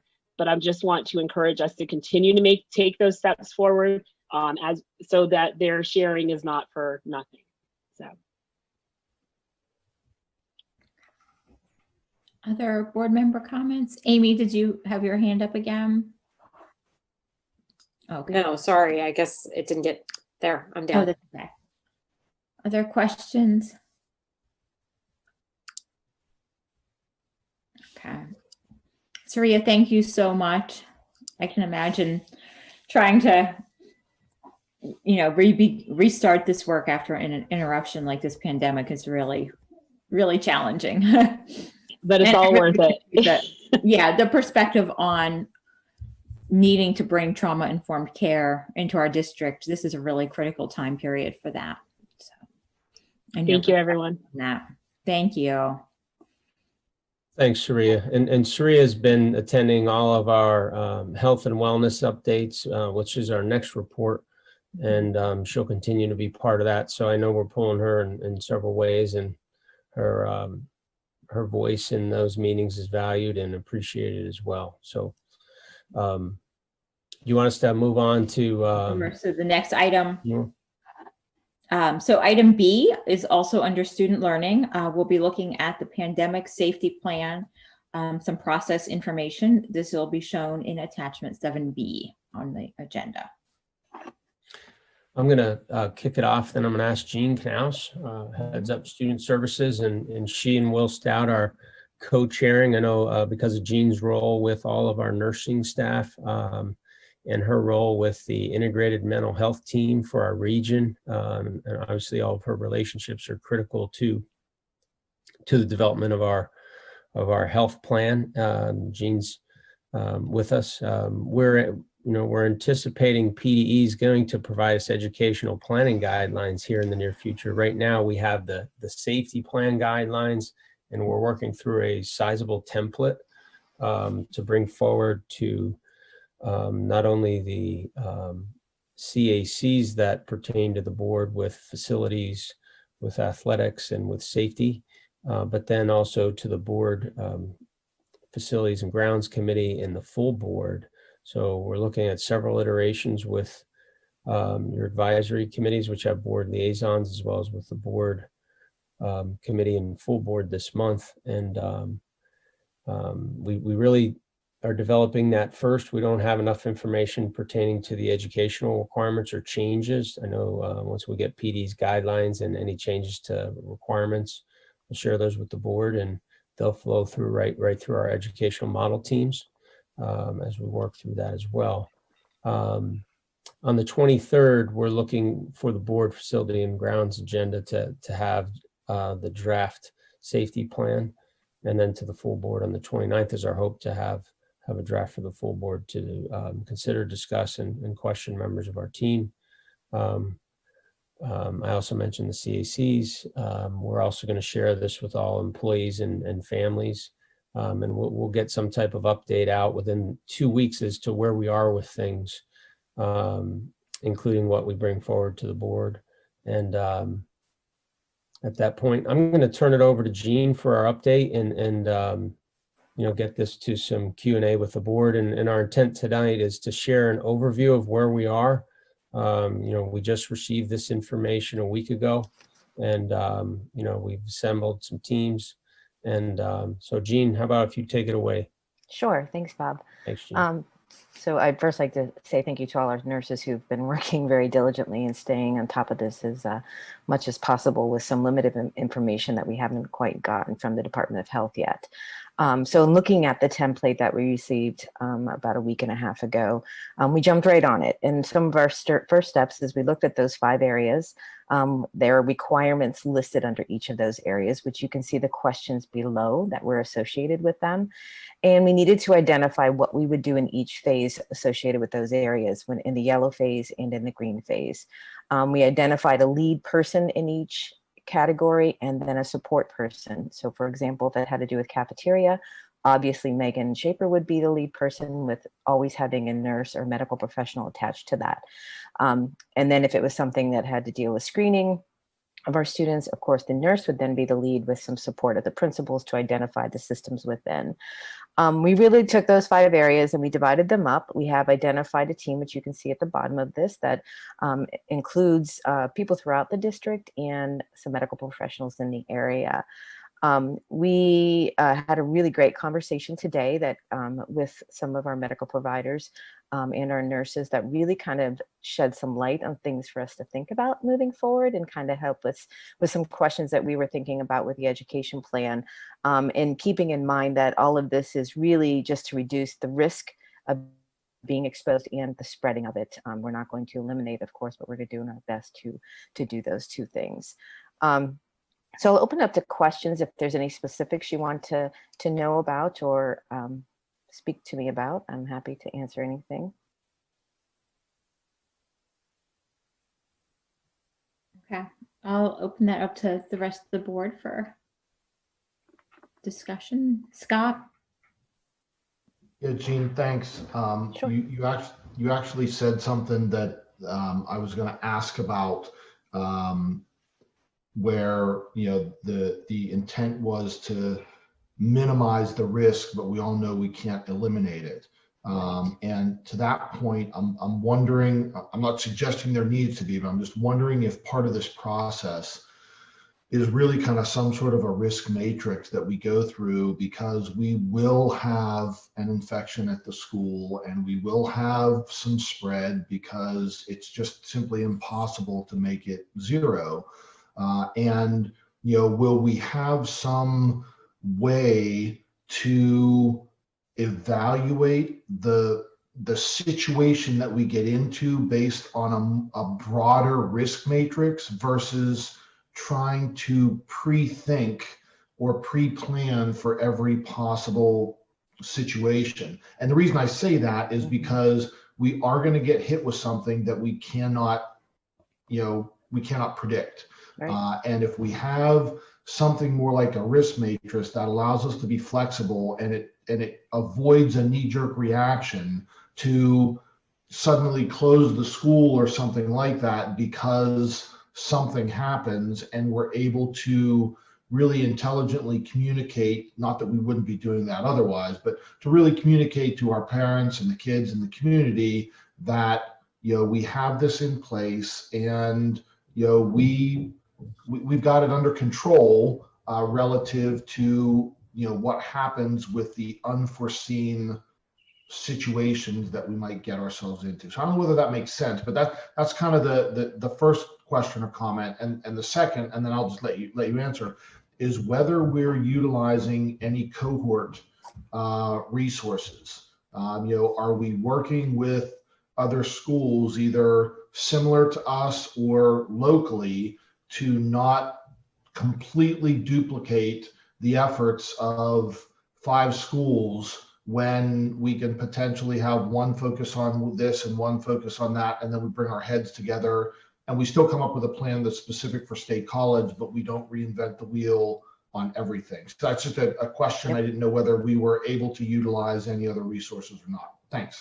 Sure. So I can talk a little bit about the matrix. So we haven't explicitly talked about a matrix, but we have talked about today, we really were struggling with the education piece and how do we incorporate the educational model if we don't have the health model, and how do we incorporate the health model if we don't have the education model. And speaking to the local providers today, one of the things that they really highly recommend, because we were vacillating between the masks and the no masks, do you wear the masks all the time or not when you're in desks, and then the physical distancing, and kind of they put the puzzle together for us and said, in order to reduce the risk and to help with contact tracing, we need to say 100% mask wearing, 6% or 6 foot social physically distance, and then not to be within that bubble for a longer duration of 15 minutes. So if a teacher's working with a student, they can't be in their physical bubble for more than 15 minutes at a time. If a person comes down then to the nurses and we're triaging that piece and we're asking that the student tests positive, we can go back and have that question, answer those questions with the teacher. Was everyone wearing their masks? That reduces that risk. Were we socially distanced? Did anyone spend more than 15 minutes? If they did, that's when we need to look at the contact tracing. So we need more guidance in that area from the Department of Health. We haven't gotten that. That was just some of the guidance we got today from some of our local doctors and infectious disease specialists. So that helped us in thinking a little bit further through our education plan. Can we, in fact, teach the full day, everyone wearing their mask 100% of the time? So we need to have those conversations. So as far as the matrix, no, I see that building and coming possibly later on. Right now, we're trying to get this very lofty plan put together, and then to know what we're going to do through each step. And then if there's a matrix piece that we can identify when we fall into a certain category, I think that will happen. As far as cohorts, we do have several examples that we're looking at, nothing locally, mostly some examples that have come from like North Carolina. We've looked at some other ones from other states. So we do have things we're measuring up to, some really great models. We're really unique with the Penn State. That's kind of a hiccup for us and what that's going to look like and how that's going to impact us, especially, you know, in August when they come back, what's that going to mean for us? So there's some other things that factor into this that's a little bit more unique than some of our cohorts, but that's a great suggestion. I think we'll definitely make sure we look into that piece. Thank you. Amy, I think I saw your hand up next. Yeah, that's great, Jean. I'm glad to hear that we're not looking at our typical cohorts necessarily, because as you mentioned, being a university town is a little bit different. And I know we've experienced that in some other realms as well.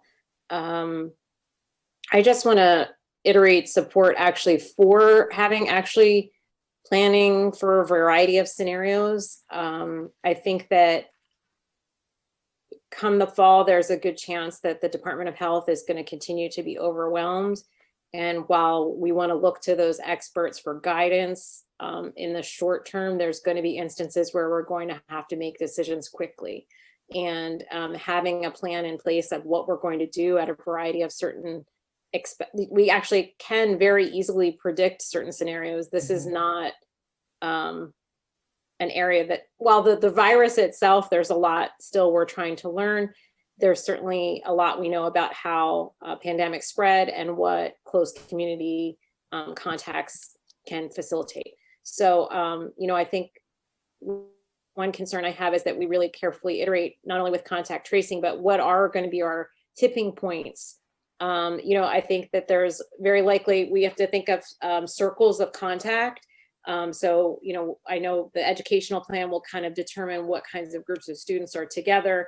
But we also know that students sometimes get special services. They may have other contacts. And if we have an incident where we have a positive person, be that a teacher or a student or a student's parent, we've got to talk with those experts about, you know, where is the tipping point that we recommend people remove themselves from the environment and things like that. And those are all things that we can most certainly predict are going to definitely happen. And so having our decision-making process already articulated before we even start school would be the wisest approach in my personal opinion and with my background training. So I'm glad to hear the people that we have involved. And I think, I know one thing that we had, Amber and I had mentioned about a little bit, I know there were several pediatricians originally on the group, but also being concerned that we have some input from either a family practitioner or someone, because we're not just protecting kids, we're protecting staff. And a pediatrician doesn't always have the viewpoint of, you know, what the more common health ailments are for our mature staff that are at higher risk.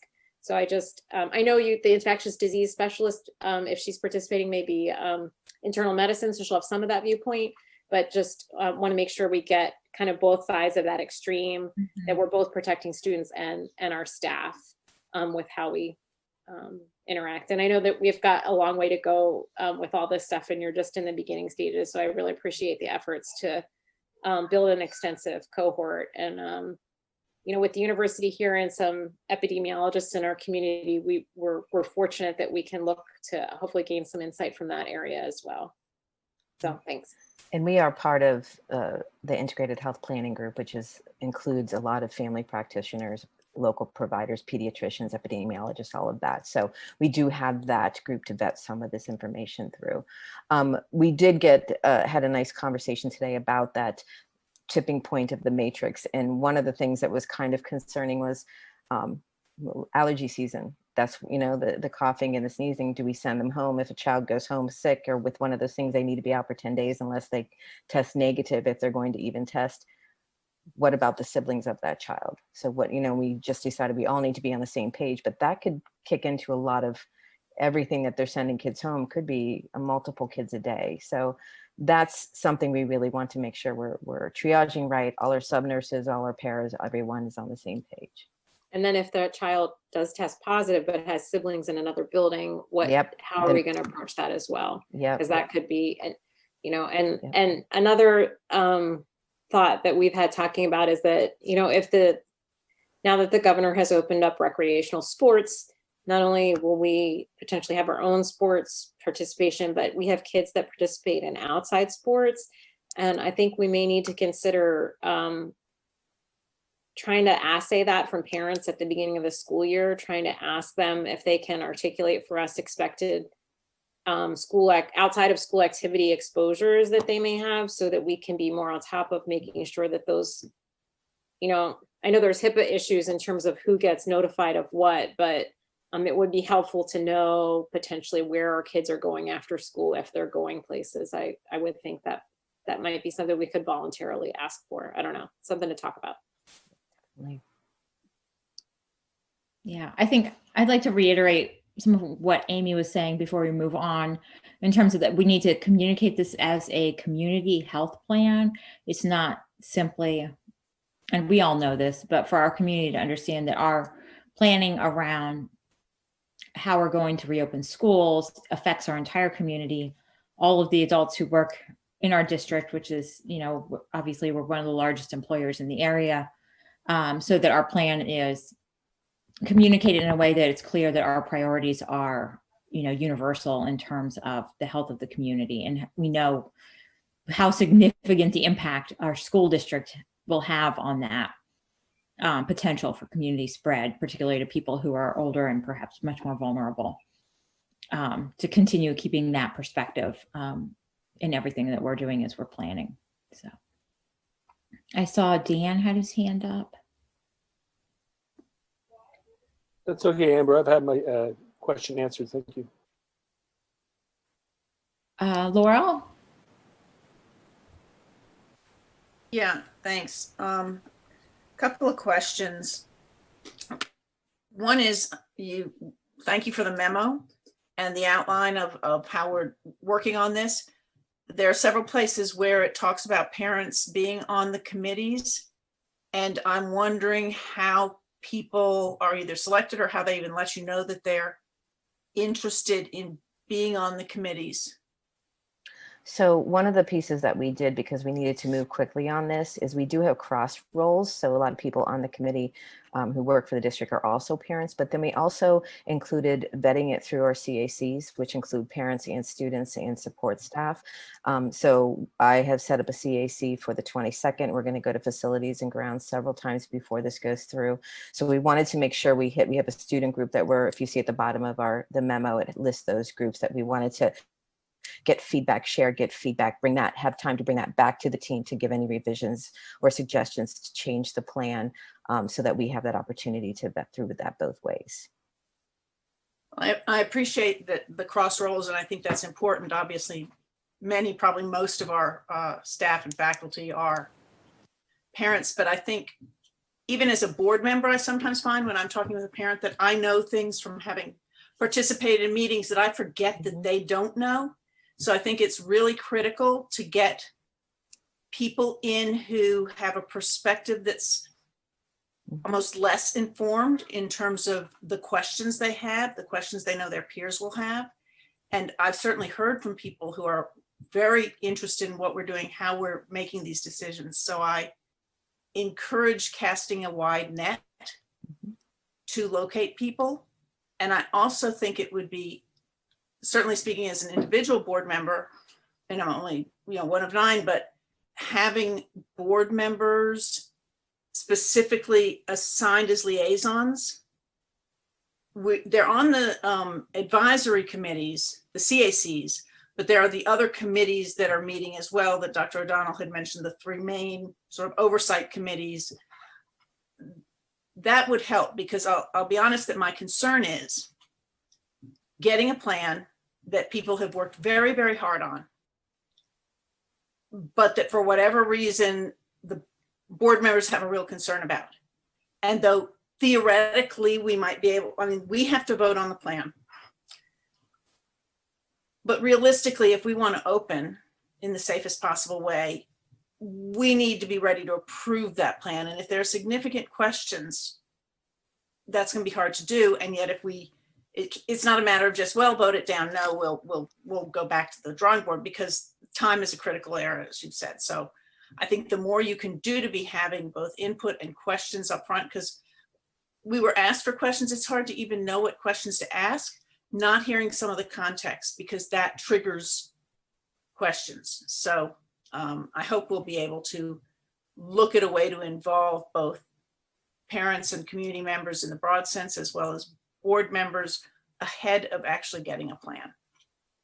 I just want to Laurel's point, just remind everyone that, we want to make sure this is transparent. We also, we're struggling to get professionals to agree to be part of this with the time commitment, and we want to honor them and make it attractive to getting their expertise in this. All the CAC meetings are public, all the board committee meetings, board meetings. We're also considering having a parent forum so that any parent can weigh in, but then also hear an update regarding the plan before it would even go to the board with a request for action. So that we're not forced to say, you can understand it, but you can't. We want to go out to all parents on that. And I think if you're aware of someone who has expertise regarding the pandemic, we want them to, absolutely. I made a request of 3 different relationships to try to help us get a direct participant, epidemiologist on the team with the health professionals. I know that they're part of the integrated group for the region, and we're going to make that ask of all those folks too. But I can tell you that the meetings that I was able to attend in the spring, when you get 50, 60 people in a room, the people you want to hear from don't always get the mic. And we want to make sure we're having this plan written by those professionals, not by a math teacher like me. I saw Jim's hand next. Sure. Can you hear me okay? Yeah. I know that our relationship with the class by class or block by block attendance system at the high school has ebbed and flowed, but I think it would be pretty important to make sure that we pay a lot of attention to that as we go back to classes in the fall, in terms of, because that's where the situation in our school district where we sort of have the most mixing among students. So unless we do something to assure that we're going to have, constant cohorts, I really think we have to pay attention to who was in class that day and what class they were in, and if they did, like Amy said, receive special services, if they were not in that class because they were receiving special services. So we have to, I think, be more thoughtful about using that system that we've had in place and then not have it in place. And because I think it's very important, the contact tracing is going to be a very important part of this. Mm-hmm. And Jim, my understanding is the university is really working to make sure they have that kind of information at a student by student level, right? Yeah. Yeah. Mm-hmm. That's the biggest concern for the medical professionals within the school district, is the contact tracing. And we got some sense of relief in talking today, relief in the sense that the 15-minute bubble is key to that conversation. So that was helpful. The sticky part is Penn State is also employing more people to help with that contact tracing piece. And I'm not sure that's an avenue we want to go, can go. So it's quite a laborious process for someone to contact trace just one child in a situation like this, when we're talking about the number of people they can come in contact with. So that's something that we're really paying extra close attention to, and really hoping to get further guidance from the governor's task force or even the Department of Health on what that looked like. All of our nurses have taken the contact tracing course. They have certification in that, so they understand it. It's a time-consuming piece that's worrisome. Jean, I wonder if this is something too that we might need to educate parents about. I'm sorry, I know that other people had their hand raised, but just really quick, that we might need to ask parents, and I've thought about this myself doing it this summer, is we all in life might need to start keeping some degree of a journal as we open up and go places. Parents need to remember like what day of the week they went to the grocery store, if that's an exposure point. And so that might be something to educate all of our families about as when we restart the school year, is to ask them to start, making some little notations in their calendars and things like that about what day they went certain places, because that's going to be really important to being careful about contact tracing. I foresee us having checkpoints and checklists for families, a COVID packet of some sort that gives some of the guidance. Yeah. Great. Yeah, Gene, if I could just respond. I hadn't heard the 15-minute thing, so I agree with you. I think that that's an important consideration, and that makes me feel more at ease. And I am also reminded from some of my colleagues where I work that there are some civil liberties discussions about this, but most of us actually carry a sensor in our pocket with us all the time. That's particularly true at the high school. So you can, determine people's location to within a few meters with that. So but obviously there's some civil liberties discussions that need to take place before we go that route. Right. Gretchen, I think your hand was up next. Yeah, I wanted to just mention one thing. I agree with the contact tracing that Jim was just talking about. So, but I have read 10 minutes, not 15. So I thought I'd throw that in there. And I saw the 10 versus 15. I think we maybe want to look into that. But what I wanted to point out is actually what Dr. O'Donnell already pointed out. When I was looking through the list in the agenda item today of the individuals who are on our task force, it's great that it's so thorough. I think that's really key, that our community makes these decisions together collaboratively. Just what stood out to me is a bit concerning is that there's so many names on here, but I counted and I see 3 physicians, which is great, 1 RN, which is great, and then 1 Center for Infectious Disease Dynamics, Department of Biology at Penn State. Other than that, I didn't see anybody on the list who actually has like the scientific background. Each of our nurses are certified school nurses with an RN. They have an RN. Yeah, and I don't see an epidemiologist on here, for example. So anyway, my point is that I think it's great that Dr. O'Donnell mentioned, trying to reach out to, to see maybe if we can, Marcia, isn't Bonnie well, I'm not finished yet, Jean. Okay. There's an epidemiologist. Yeah, I'm not quite finished yet. Okay. To get some more input from a scientific background. And also we had discussed this, I think, in a previous meeting, but the air quality issue, I was just, wondering what's going to happen with that. Is there anybody on the task force that has expertise in ventilation and the infection rate based on that? And I mean, again, this is not my area of expertise, but is there going to be some type of classroom inventory of what classrooms have windows to open, which ones need some type of system within the room that we would need to rent or purchase so that the air is safe? And then I've just been wondering all along about the 6 feet, because if people are together in a room, then you're breathing the same air. And if you're all breathing the same air indoors for long periods of time, then even if you're not 6 feet, you're still breathing the same air. So again, people with, the scientific backgrounds to really address these types of issues. And the reason I bring that up is because we don't want to incur extra costs and then there's no benefit to it. if we're making decisions based on what we think, what we're guessing, and some of that was inevitable, of course, because we are in this very strange situation. But when we know from experts that we don't need to be doing certain things that do cost money and time and energy and staff time, then obviously we want to use our resources wisely. So anyway, those are kind of the things that stood out to me.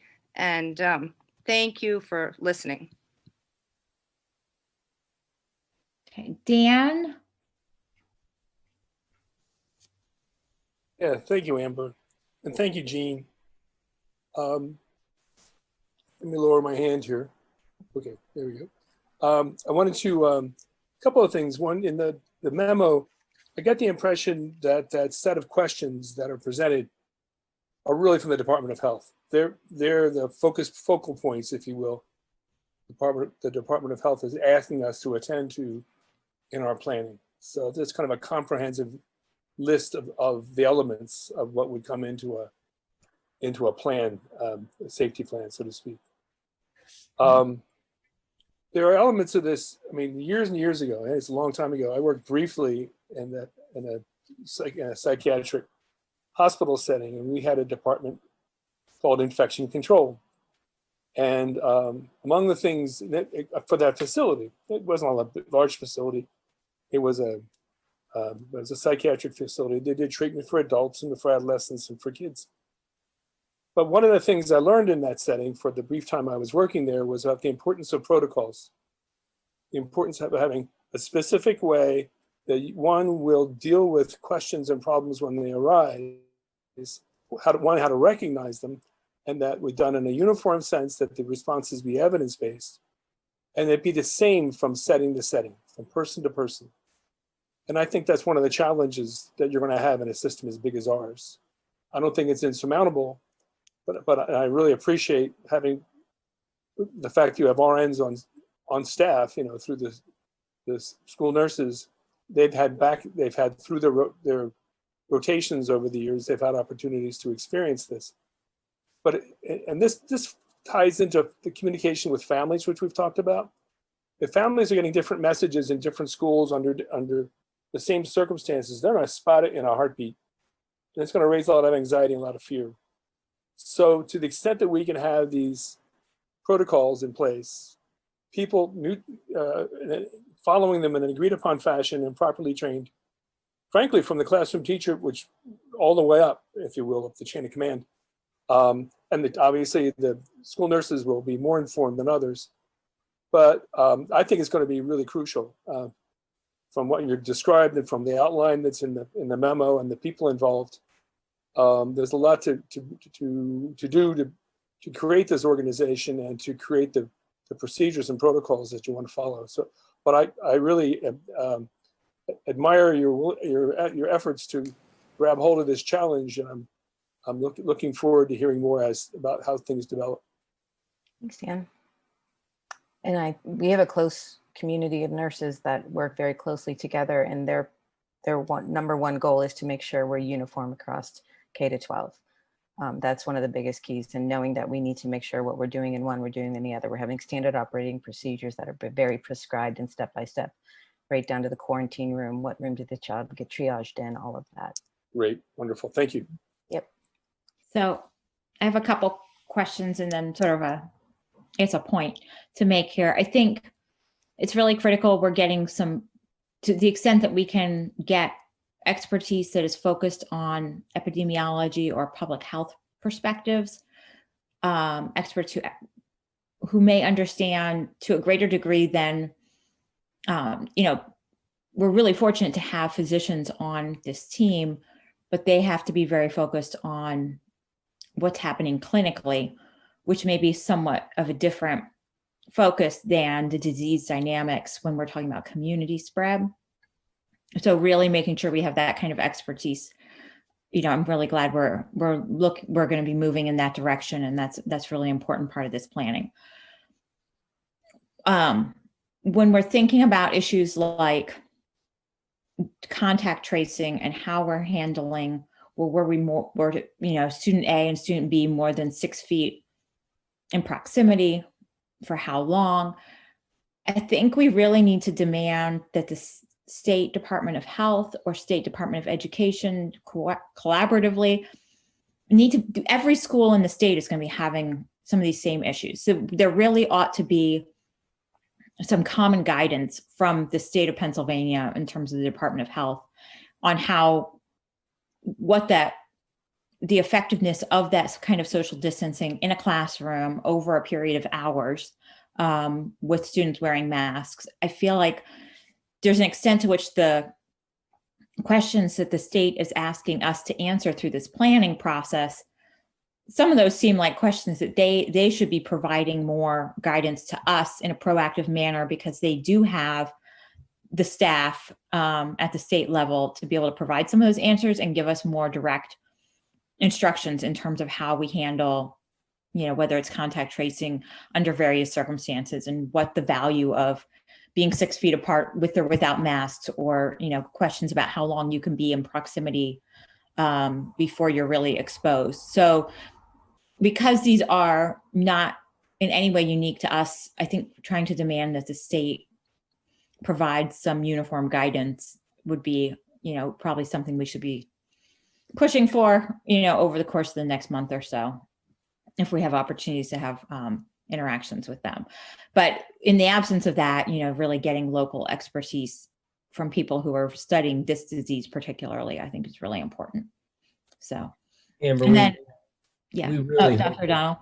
We really hope the Department of Ed, just by listening to the Department of Health and how they have been speaking, and we're very hopeful the Department of Ed gives us more clarity around this. It seems like the Department of Health is kind of letting the Department of Ed do certain things, or saying they're going to do certain things, like all of the athletics information, and we really want to see, fundamentally at the student and teacher level where those exchanges are happening,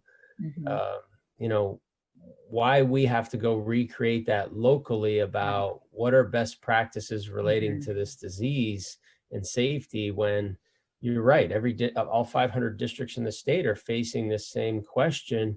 Thankfully, we think we have a pretty good team. We're trying to round out our team in a pretty fast manner, because we know we have to invest in planning our ed model, and it really should come out of after this piece. So we'll use all of our relationships that we can locally. We appreciate the board members and your relationships that some of you have helped us with.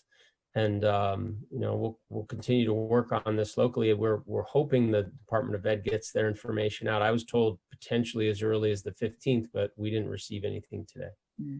Okay. Thanks. Thank you. Laurel?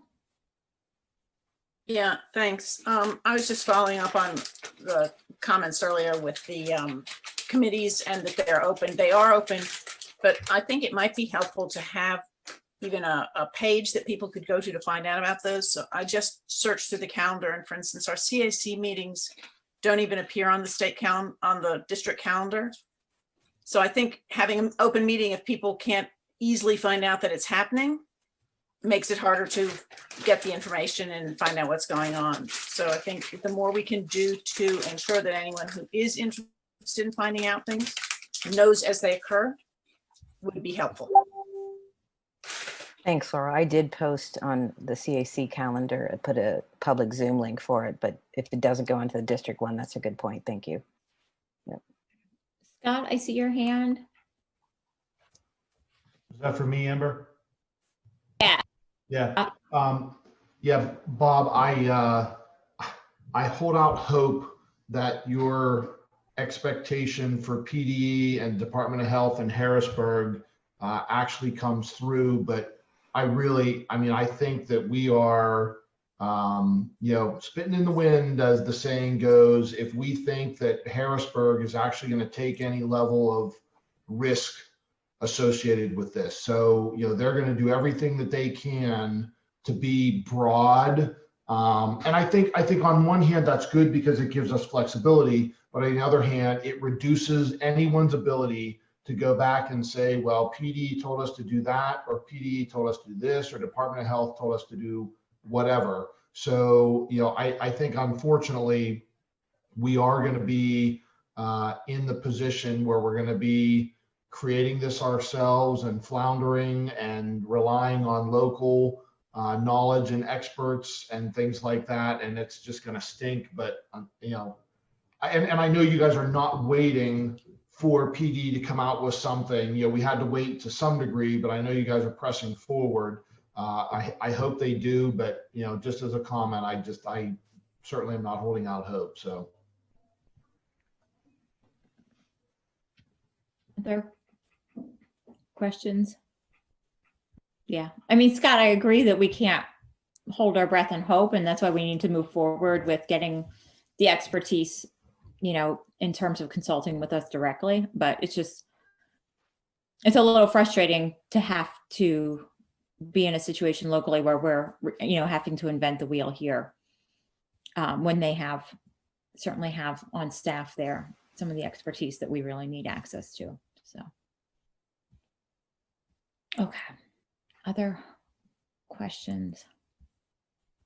So we'll be continuing to look at these plans as we go forward. And board members, I think, it might be helpful as we're preparing for upcoming meetings to just keep sending your questions or concerns or, whatever it may be to Bob and Amy and me as we're preparing, and, committee chairs as we're preparing for upcoming meetings, so that we're trying to make sure we have a running list of all questions as well. So, all right. Okay, I just want to make sure I didn't miss anyone else's questions before we move on to the next item. Okay. Thanks, Jean. Appreciate you and Will and Thank you, Jean. Thank you. Okay. So the next item, item C under information discussion, is fiscal stewardship. We're going to be looking at budget development for 2021 again, and we'll have Randy Brown and Donna Watson presenting an update on this process. I'll kick it off and turn it over to them. I don't really have much other, obviously discussed during the hearing tonight, our prior budget development presentations as well. We're poised for you to take action on the final budget, including holding the real estate tax rate consistent with last year. And that request for your action is for June 29th. Given our situation economically and obviously the uncertainty we've experienced this year due to the pandemic, we present this proposal knowing that we have the resources to fund our educational model. And I know there's some moving parts down the home stretch here, not many, that we still have to determine. So now that we've received Penn State's announcement regarding their intention to return to some version of in-person classes for the fall semester, we plan to come back to you with what positions of our open positions we propose filling but before we put anything in HR reports making recommendations, we want to have a conversation with the board so that you understand what we're doing and why.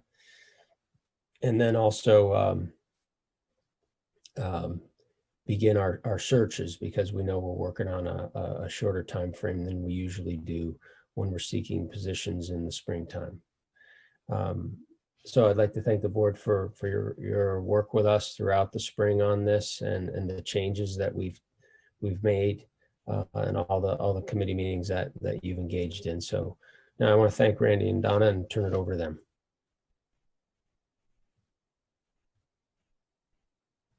Thank you, Dr. O'Donnell. Nabil, if you'll go ahead and present the presentation. Thank you. Move on to slide 3. As Dr. O'Donnell mentioned, we do have Penn State's intent for fall. We do obviously need to be prepared for lots of uncertainty, but at least knowing that that is their intent, that gives us some room to work with. The reason that I'm going to bring that up is only to share that, and therefore, knowing this, we have no further changes at our budget development point necessary at this time. Moving on to the next slide. What I will point out to you, as we mentioned in the budget hearing presentation, back in today, our final budget is $442 million. On March 2nd, we were looking at 168 million, and we went through that difference of $10 million. I don't think we need to go through it again, but I do just want to point out that normally we don't see a budget decrease from one year to the next, and it's not because we didn't have needs, but it's because we didn't have revenue, and so we need to prioritize our needs very carefully. Moving on to slide 5, the major difference in your proposed final budget tonight is an increase of $561,365 in the safety and security grants. We talked about that again very a couple times in our budget hearing. It is for primarily safety and security grants. However, the scope has been broadened to help us with some of our COVID expenses. It does not, there are still boundaries or guidelines that we must meet, and we'll be working on that application in the next month and getting that submitted as well. Moving on, I don't think that I need to go through all of these differences that make up that $10 million on the revenue side, but just wanted to document them for you. If you have any questions, we can talk about those later. Moving on to the next slide, we talk about expenses. We've talked about those. I'm just providing a brief highlight of what's in the memo tonight for you in this presentation. Moving on to fund balance on the next slide. To say that we have a balanced budget, but it does not include a transfer to capital reserve, and it does include decreases in deferred maintenance for capital expenditures. And that's something that we need to be mindful of. And obviously, if revenue does come in higher than we expect and we don't need to incur additional expenses, we will, for other parts of the operation, we will be making recommendations to return those capital dollars into our budget. Moving on, slide 9, as Mrs. Bedell talked about, or Ms. Bedell talked about earlier this evening, there is some pending legislation that may change our requirements on our tax bills. It may also give us some opportunities to make changes on our tax bills. They have not occurred at this point, and we would recommend not making any changes unless it's necessary based upon that pending legislation. Hopefully, those bills will not be enacted into law after our next meeting, because after the next meeting on the 29th, when you approve the final budget, then we'll begin working on those tax bills. So hopefully the sooner the better on any of that action. Moving on to slide 10 is some information that we really wanted to highlight for you tonight. This is of great importance. We've been notified by our financial advisor. We shared with Finance Committee last week, which I know a number of you were there, that there is a preliminary refunding analysis for our Series A and B bonds from 2014. We are right now expecting estimated savings of 8% on over $6 million of bonds that would be refunded. Generally, in order to move forward on a refunding, we look for 3% savings. So there's definitely room there to investigate this opportunity. We are looking at a August, hopefully, refunding and transaction, because that will allow us to experience the majority of the savings in this coming 2020-2021 fiscal year. If we do need to move into September timeframe due to our inability to get to market or the market not being at the best place for us, we will need to we will experience more of the savings in the following 21-22 fiscal year. So the finance team is committed to making this happen. However, with all of the other uncertainties and budget and finance issues and the audit occurring over the summer months, it will create a challenging time, but we have committed to completing this prospect. And I believe, if I'm not mistaken, we're talking about savings. That 8% equates to just shy of $500,000, with between $300,000 and $400,000 of those savings potentially occurring in this next fiscal year.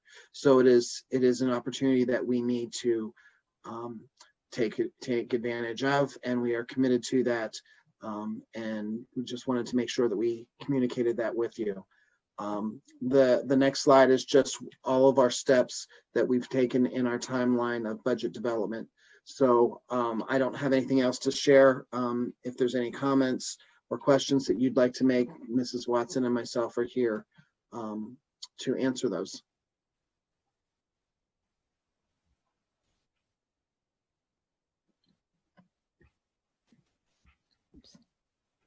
I don't see any hands raised, but Randy, I guess, oh, I see Laurel's, but just now, the refinancing opportunity sounds helpful, and just I'm thankful that we're getting opportunities like that brought up to us, at timely moments. So thank you for your work on that. Laurel? Yeah, thank you for the work on this. And I know it's been a work in progress, trying to keep up with things and plan ahead. And I've tried to figure out how to say this in a way that is helpful. The challenge I have, and I'll approve the budget, I know the work that's gone into it, but the best metaphor I could come up with is that I feel like I've been told, if I'm told, there'll be dinner tomorrow night at every house on the block, each house is going to have something different. It may cost all the same at each house, but there are going to be differences. And some of those differences are in the weeds and we rely on other people. Some of them are very big, very high level, vegetarian versus meat eater, very high level, and are the type of thing that, speaking individually, I feel like I've yet to really have any sense of how the district is making those decisions beyond, we're going to try to keep it, as far away from the class, all the cost cutting away from the classroom. That's obvious. I think we'd all agree with that. At the same time, I'm just going to say again, I feel like, though there's been a lot of work done, I personally have very little sense of how we are making some of those decisions. And that makes me very nervous about whether, though I'm glad we've kept the tax rate to 0%, whether we should still be perhaps borrowing, spending more out of our reserves or less out of our reserves. Those are tough decisions. And that's all I wanted to try to put out there in a way that might maybe get across what my concern has been, knowing I tend to like a fairly high level of detail.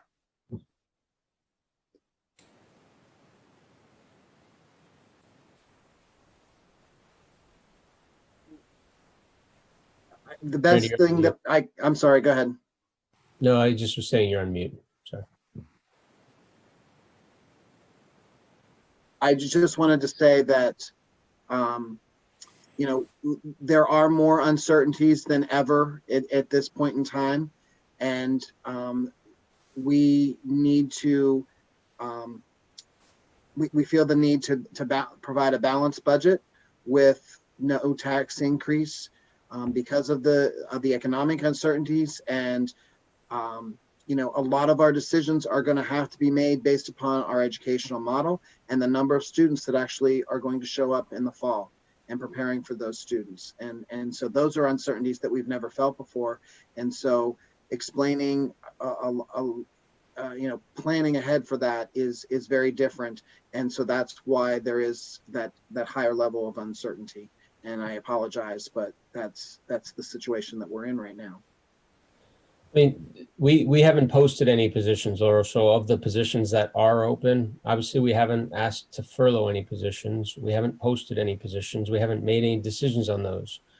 Now, we've held off on it. We've told you that. Even though we know of Penn State's situation, we still shouldn't be making all of those decisions yet, especially depending on what what we're looking and able to do in the fall. We are researching right now all of our facilities, including what we know about the safety plan information, especially the 6 feet parameter, that if we're going to be in buildings, we're going to enact the 6 feet rule. Well, there's nothing that's going to change with the virus between now and the fall. We know that much. So we are working with our architect, our physical plant team. I can tell you that much. That work isn't done. And so I don't want to sit here and tell you we want to fill this position or that position, but I can tell you it's going to be based on, how we impact student learning. Obviously, our youngest students, our disabled students, we want to, make sure that we're making decisions that impact a lot of students, but also our neediest students. And, we'd like to make sure our youngest students, who are least likely to learn independently, that we factor that into our decisions. So when I made that registration announcement at the front end, it's also, we have some moving parts there too. We do hope to have an update for you this month in CCL. We don't think we'll be done by any means, but if we have some positions that we think we need to begin search processes for, that's when we want to tell you. We want to work it through the principals and look at our staffing needs there and try to hold on as much as we can until we know more, but knowing that staffing is a tough thing to do late in the summer. So I'm sorry we're not here with more for you.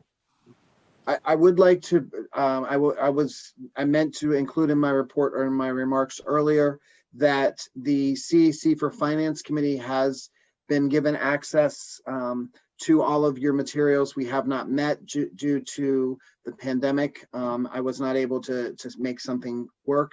However, we did have 2 members from that committee participate in our Finance Committee last week, one of which highly supported the information that was provided and the presentation, felt that some of the projections that we had included may have been a little conservative as far as the reductions in the revenues. However, there is a great amount of uncertainty, and we have seen things happen in this time that we haven't expected before. So I think it's our job to be conservative in that manner. But for the most part, that individual did provide some really good support. Several other people responded via email after reading some of the materials that had been presented, and were very pleased with what they had shared. We had shared with them and felt that that the feedback that they provided was that they thought we were not missing any big stones, that we needed to, that we were leaving any big stones unturned. So just wanted to provide that. I'm sorry that I wasn't able to get that group together, but there's been a lot of moving parts. And we did try to communicate with them a couple times to make sure that they knew where the information was.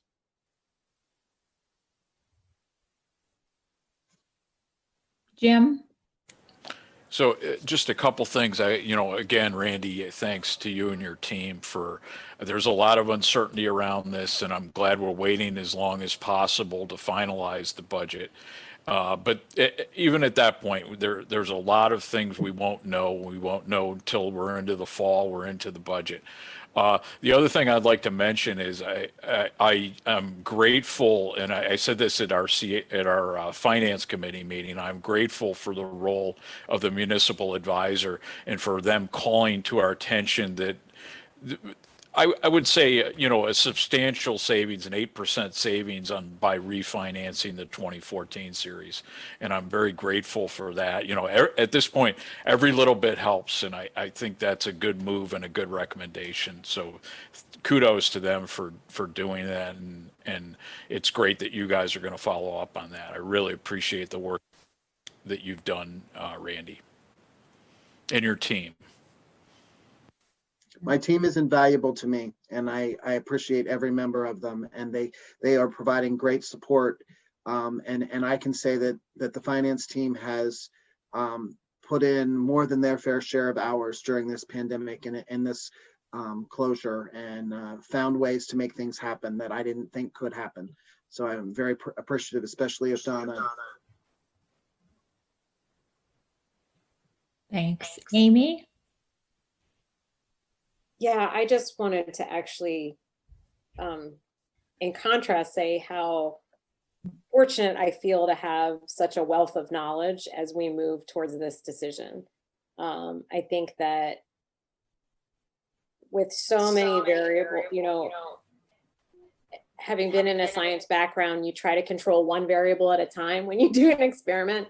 And in this situation, there's, a cajillion different variables that we've actually have no choice but to adjust because of everything of the economic impact in terms of our revenue stream. So the fact that you guys have done what appears to be quite thorough research to make reasonable estimates about what that's going to look like, this is not just you guys plugging in numbers pulled out of a jar, we'll say, to be tactful, but it's based on knowledge and experience and a wealth of historical data to try and figure out, what we could potentially be looking at, and your efforts to also be exceedingly conservative about that to ensure that we're not in a dangerous place is appreciated greatly by myself.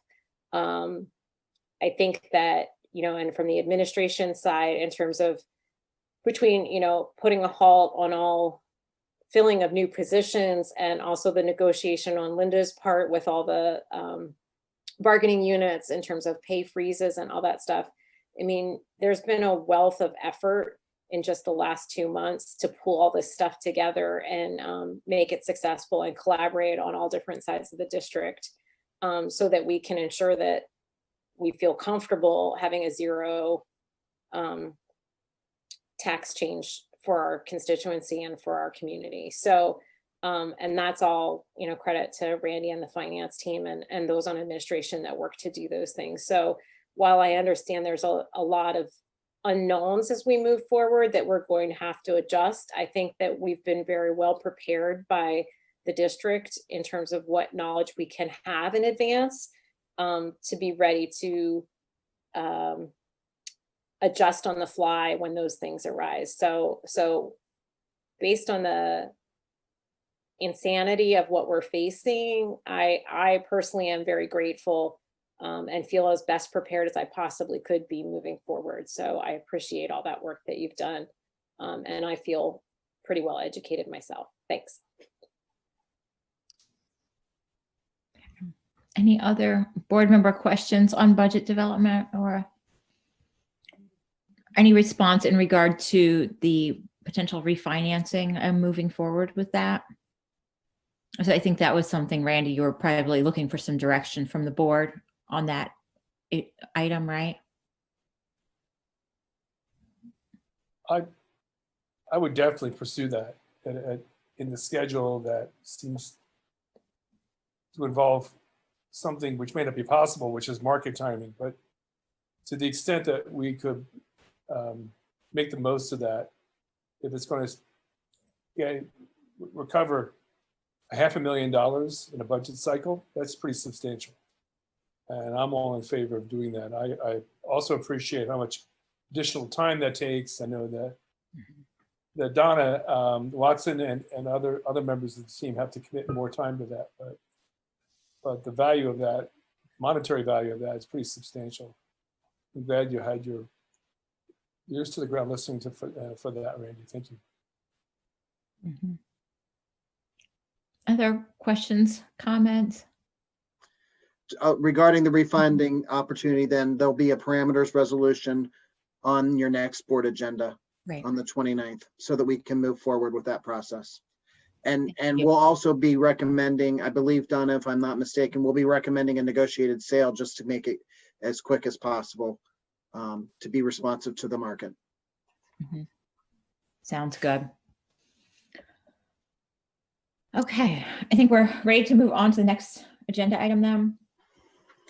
Sorry, my screen went to sleep with my agenda up.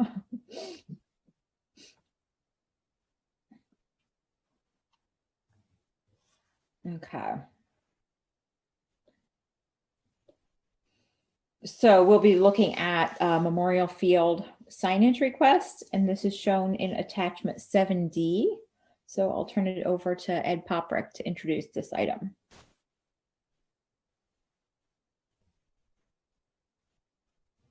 You're And I muted, think you're Ed. on, oh, there you go. Sorry. Yeah, there's a memo related to a donation that's been received or in the process of being received for the Memorial Field project. This was reviewed at Facilities Committee regarding some signage opportunities. They're depicted on the concession stand as well as the press box and stand areas. One of the issues we wanted to certainly make you aware of this evening was that the major sign in the press box area, as is depicted, would not be allowed under the current borough ordinance. We've looked at the project as a whole for appropriate signing opportunities, and the one that's being shown at the press box really is the most appropriate sign we feel for a donation of this magnitude.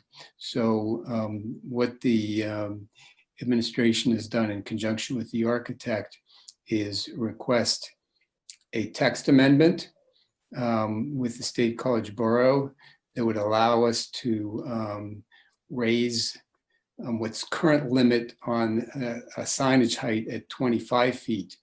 And ours depicts a 30-foot plus sign. We're requesting a text amendment to increase that height limit in this zoning district to 35 feet. That was presented at council earlier this evening, sorry. They, as expected by their procedures, referred it to their planning commission for comment. Their planning commission will receive that for comment this Thursday evening at 7 o'clock. And the item will eventually be voted on by Borough Council. So we have no action required this evening. We would just want to make you aware of some of the items that are proceeding and how they're proceeding, and open it up to questions from you at this point. All right. Questions on the Memorial Field signage? We had this discussion in Facilities and Grounds as well. Lori? My only question is, what's the timeline between the Planning Commission and the time that the Borough Council would vote on this? Do we know? I'm not sure. Okay. I'm not sure when their next meeting is and if they would turn it around that quickly. Hopefully, as the week proceeds and we present to Planning Commission, we'll know a little bit more on how quickly they'll be able to turn around their recommendations. The process would be Planning Commission makes non-binding recommendations to council, which council then considers. So some of it's going to depend on how quickly Planning Commission turns around their comments. So, as we know more, as we learn more from the borough on their calendar, we'll update you on that. But at this point, those are the only two steps that they've outlined for us. Okay, and there's no super time sensitive issue for us, is that right? Well, I think the issue would be, the timing of the sign installation. We're here mid-June, so the longer this takes, obviously, the longer it'll take to get a sign manufactured and installed. So, Okay, thank you. Other questions?